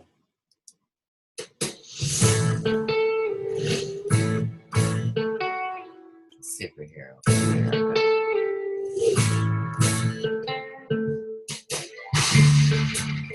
Are you still working for the FBI? Actually, I retired in December 2004, just before I turned 70. I investigated Middle Eastern terrorists after 9/11. I helped stop the spread of nukes. And then when I retired, I went back into the witness protection program. So what do you do now that you're retired? That car. Well, I like to drive around in my 57 Cadillac and listen to 8 tracks of my old songs. Those recordings from my son label, boy, I'll tell you, they got a lot of echo on them. And I still like to read poetry and some philosophy. And I go back to the scriptures a lot. I always had a thirst for knowledge since I didn't get a college education. The only reason he thirsted for knowledge is because he was so deprived, you know, and was such a goofball that, you know, it's all because he didn't go to college. Now, I've always had a thirst for knowledge, and I never wanted to go to college. So I'm going to say again, outright lie. And in college, you would have not learned of esoteric and spiritual matters, and that's what you are really into. Okay. Talk about Reagan. Did I let him finish? Oh, I'm sorry. Go ahead. You know, I had over 300 books I'd take on tour. I read about the supernatural and the Warren Commission report. I always felt it was a fiction novel. And working at the FBI, I found out Oswald was only a patsy. Okay. So then he goes into some more Joe fiction stuff. Talks about things that here again, I was a year old maybe. I just am not really even into that. All right. So this you should hear, and this will be the last thing. All right.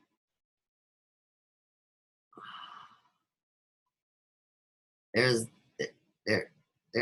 the Blue Avian. Now that's from a movie where he gets to be the bum in the boxcar because Priscilla let him. She let me play the tramp in the boxcar at the end of the picture. Yeah. Get moving. Then I was an avatar. I got to be one of the warriors. I was fighting the bad guys all over again. I thought you didn't like making movies. No, I just said I didn't like starring in bad movies. That's Adam's video. That's Adam. How did you feel when Michael Jackson married Lisa Marie? I thought it was silly. I wanted to slap the crap out of both of them. Okay, now, that footage is not the same voice as you've been hearing through the entire thing. This is a good one to jog your memory with and go back and think about it. This will be a different voice speaking because they already had this recorded back when it's different. Michael Jackson had an agenda. He certainly should not have used my daughter to repair his image. Okay, now they had flipped back because he had that stagger. For about 10 seconds, that voice was clear, and then it went the other way. And here again, I can pick up real subtle stuff, and this shit drives me absolutely bananas, but yeah, I'm done with this fake guy. Oh, you're right. You do. You need to hear this guy sing. Didn't I already do that? We already did it. I'm not doing it again.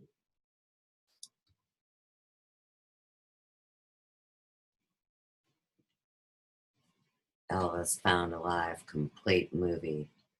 MELVIS, capital B, small R, and the O. Big O.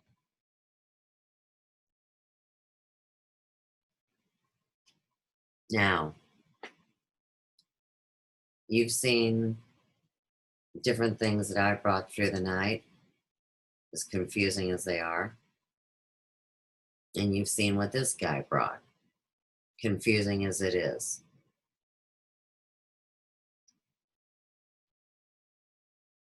I direct your attention What are we covering here today?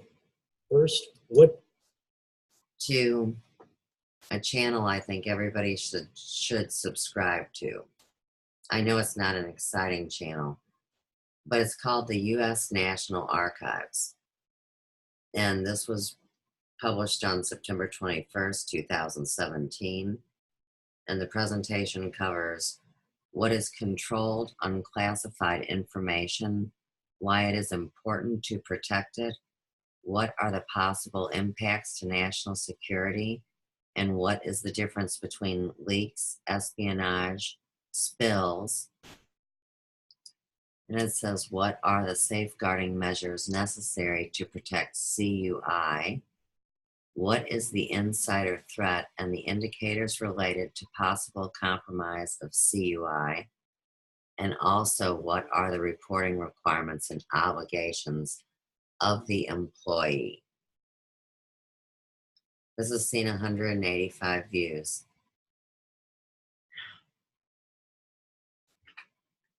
Let's see what kind of flow charts we got. I don't want to run anybody's video that I don't have permission to, but I can show you a few screenshots. What is controlled unclassified information, or CUI? CUI is information that needs protection. Laws, regulations, or government-wide policies call for this information to be protected. The CUI registry provides information on the specific categories and subcategories of information that the executive branch protects. The CUI registry can be found at https://www.archives.gov/CUI. CUI includes but is not limited to, and we have privacy, tax, law enforcement, critical infrastructure, export control, financial intelligence privilege, unclassified nuclear procurement and acquisition.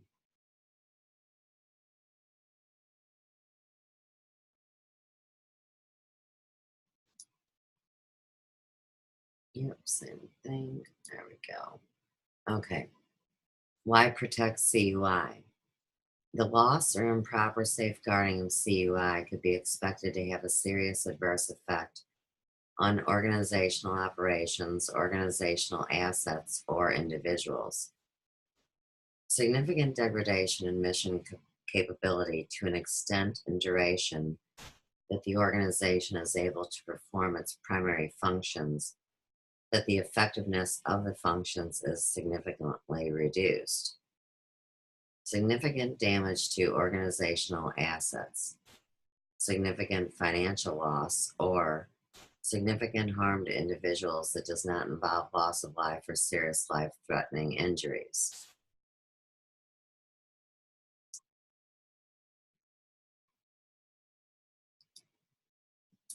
Impacts to national security.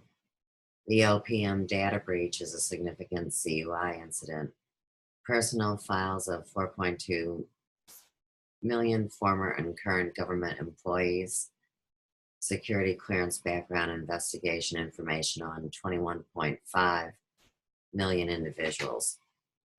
The intelligence and counterintelligence value of the stolen background investigation information for a foreign nation cannot be overstated, nor will it ever be fully known. That's referenced from the OPM data breach, How the Government Jeopardized Our National Security for More Than a Generation, September 7th, 2016. In the box, government expense to notify and protect those impacted, $350 million. I think that this is very much relevant to the Elvis Presley Mystery and also to the intellectual property of Adam Presley. That's right. So be it. This says leaks, espionage, and spills. Leaks. When CUI is deliberately disclosed. Media. Espionage. Activities designed to obtain or transmit CUI in order to harm the United States or to provide advantage to a foreign nation or transnational entity. Spill. The willing, negligent, or inadvertent disclosure of CUI across computer systems, internet, and email. You know something that's really weird?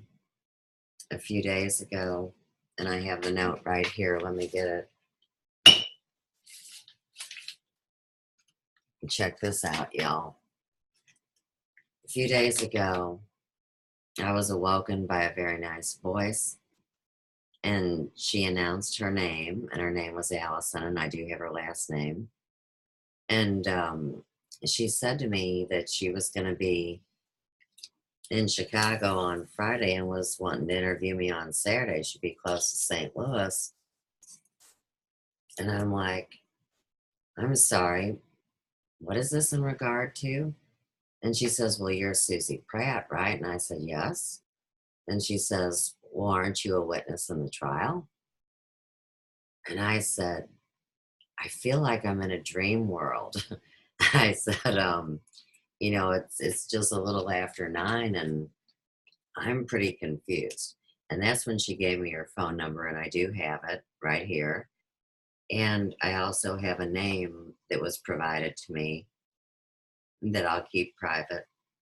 But of course, I wasn't a witness in a trial, but whether that's foreshadowing or whether that's like a coded message or whether that's a different timeline coming in, see, there would be probabilities and potentialities with each one of those things. So part of the reason I do what I do is to confirm spirit, because you see, I was completely innocent and got pulled into something way over my head.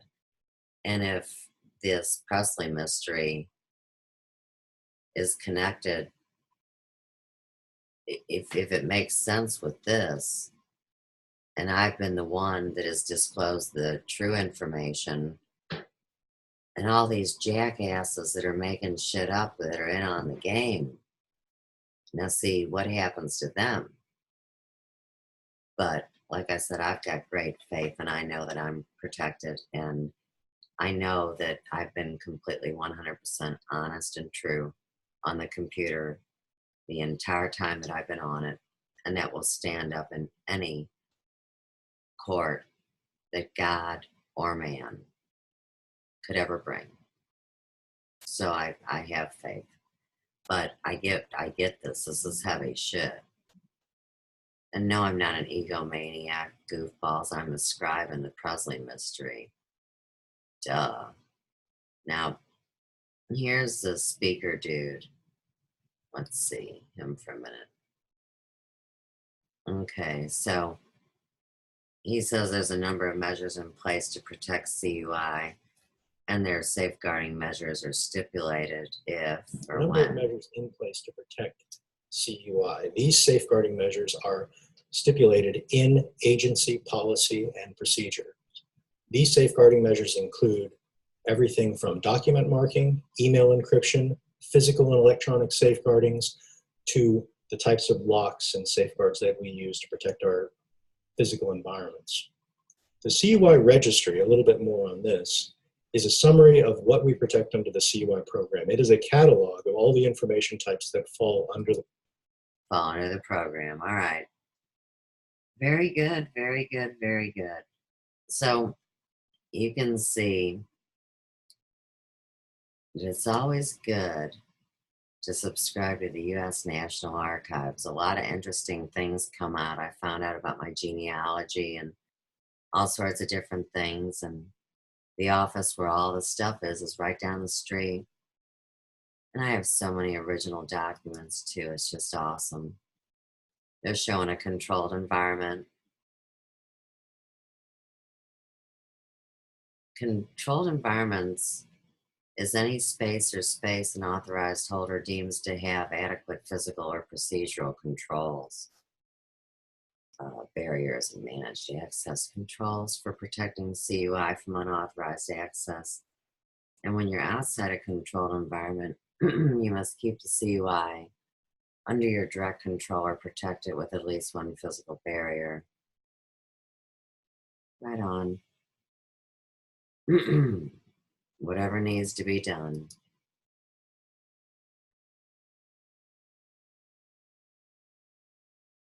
Limit and control access to CUI within the workforce by establishing electronic barriers, dedicated network drives, SharePoint sites, intranet sites. I know about the intranet. That's pretty cool. assess who has a lawful government purpose for assess human resources, security, supervisory contacts, and research and development. It's a nice PR PowerPoint button-up Vato kind of deal.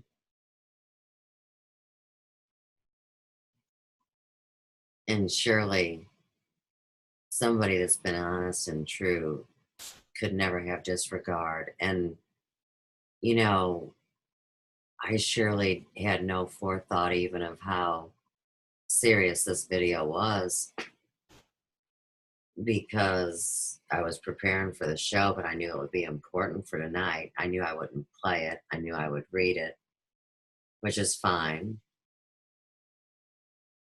It's just amazing. And that's why I always say confirmation of spirit, phenomenon, progress.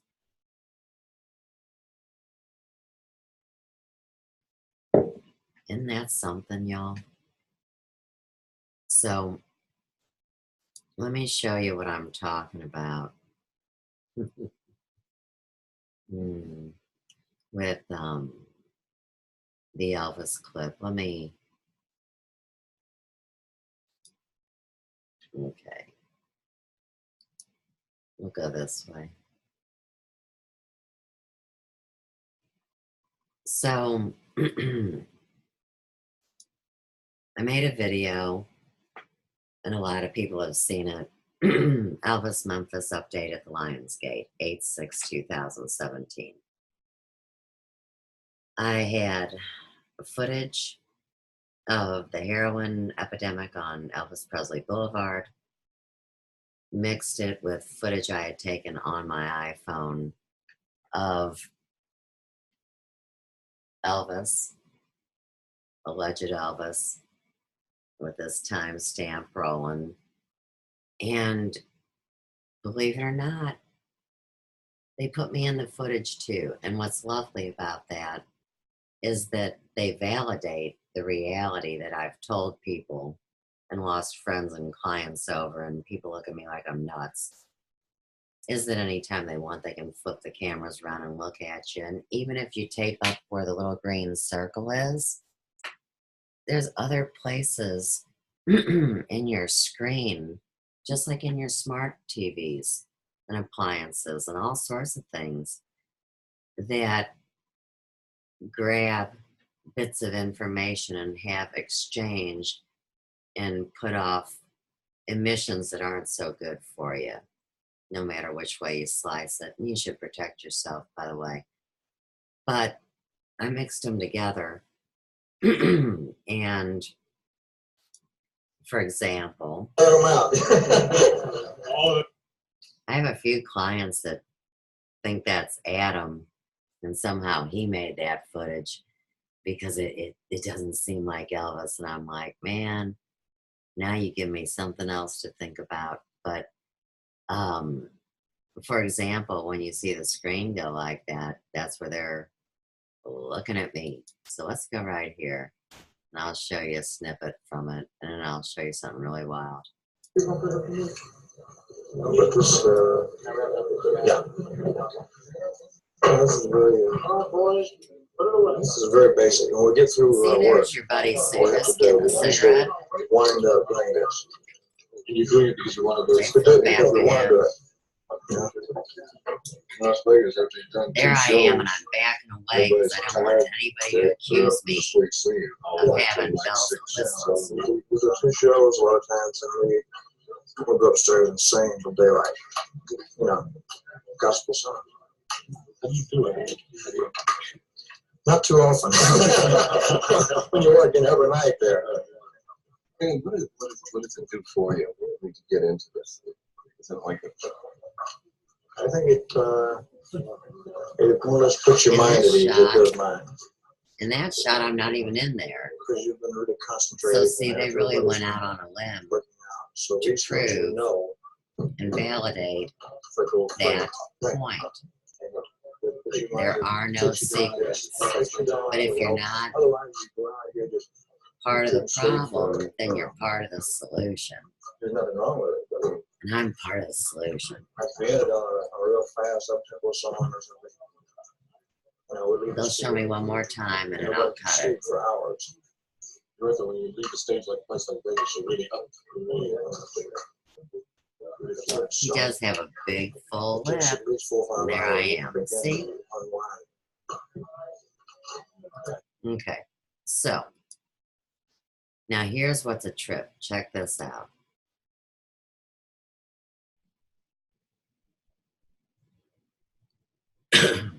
Okay.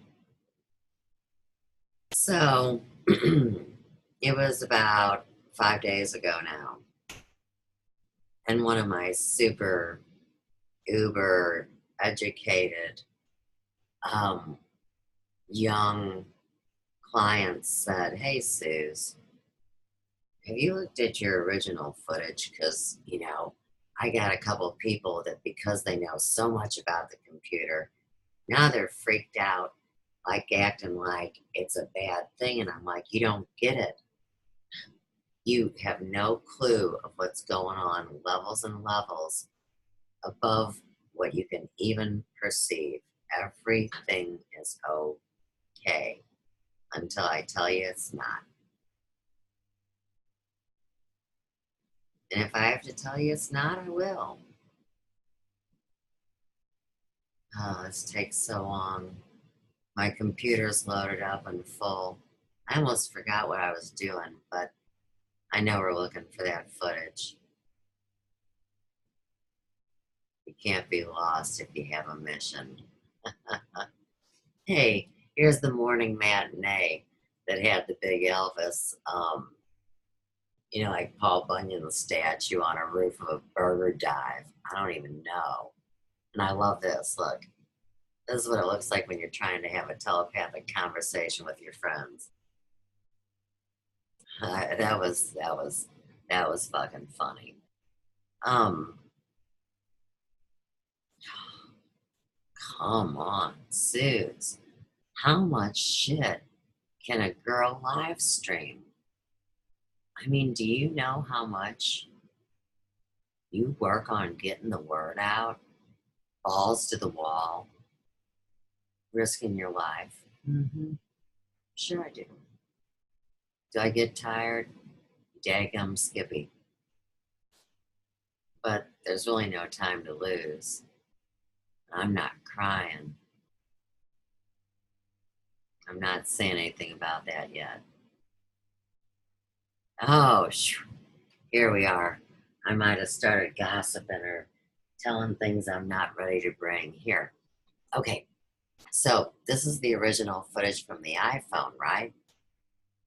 And what you saw was, I think, about 4 minutes in on this one. So let me see if I can find it to show you the exact same thing.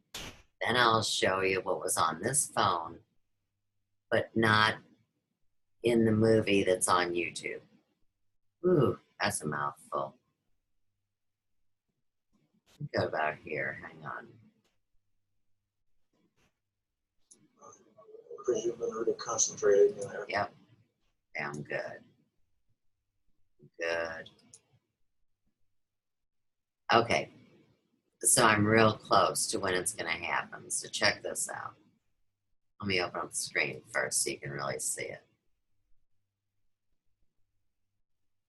He did this whole thing. He says he has soul. You know, it's hard for an American to talk to a Frenchman and understand. He understands soul better than you do. He really does. He says he sings, you know, from in here. That was his way of describing. He had a very limited English. That flash means something's getting ready to happen. Yeah. This is very, There I basic. am, getting that Work, cigarette from my we have to do. We usually This wind up like version's, this. to me, a little We do it because we want to do it fine. because we want to do it. Las Vegas, after you've done 2 This shows, is my window in the stairwell going upstairs. Like 6. Yeah, so we do 2 shows a lot of times, and we'll go upstairs and sing from daylight. You know, gospel song. How do you do it? Not watch too the often. When you're working every night there. Okay, for real. When you watch the image and you see it bounce a little bit, you know that it's seeking and searching and looking is what I've figured out and discerned and learned about through experience. What does it do for you when you get into this? Like, I think it more or less puts your mind at ease. It does mine. I'm not in the room there. Because you've been really concentrating and after everybody's working out. So these things we know. It's like old friends. Right. And it puts your mind and takes you down. Yes, it takes you down. Without, otherwise, you go out here just you couldn't sleep for. There's nothing wrong with it. But I can end it on a real fast up-tempo song or something. We leave the studio. Nobody can sleep for hours. You're right, though, when you leave the stage like a place like Vegas, you're really up. It takes at least 4 or 5 hours to even begin. Of course, there I am. And it'll get clearer. Did you see it? Search and pulse. Where do you find the guys? I mean, Okay, so here's what's a trip. Now you can go to YouTube and watch the video I made. You'll see 3 segments. Only one will have me in them. Look what's at the beginning of this. Called the Blackman Brothers. The first time that I'd ever seen them. how did you run into Vegas. I just realized that they were available. And he formed a new quartet called Stamps. And I listened to some of their records.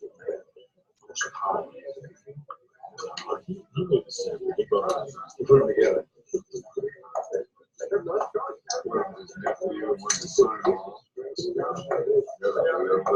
But each one of the guys individually are good. Oh, yeah, I noticed. Yeah, you don't hear this too much. We don't hear this, so we see a bunch of guys that has a whole different kind of level of meaning to us because it's just not part of our background. It's like everybody comes from the same background, or is that's as much to you guys as it is to That clear shot. And there I go walking through the door. That was never on any other thing that I saw. I can remember, like 2 years old. I grew up with this because my folks took me there. When I got old enough, I started to sing in church. That's how you got into singing? That's one of the ways. But I liked all type of music. When I was in high school, I had records about Mario Lanza and the Metropolitan Opera. I love music. The Spanish, like the Mexican flavor. So, but this is so music.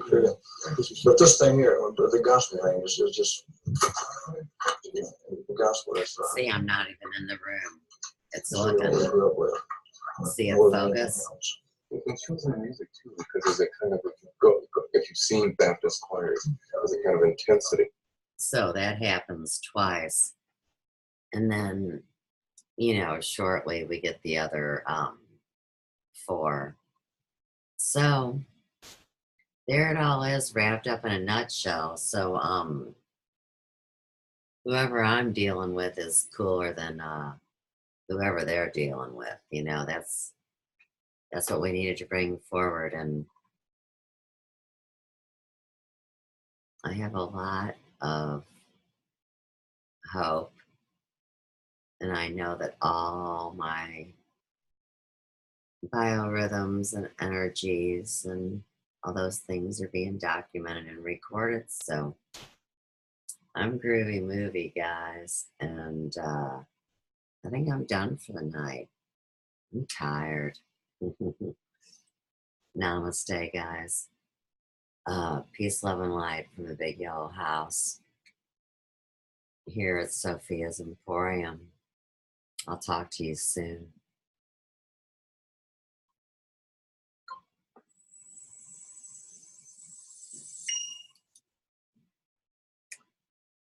Night, guys.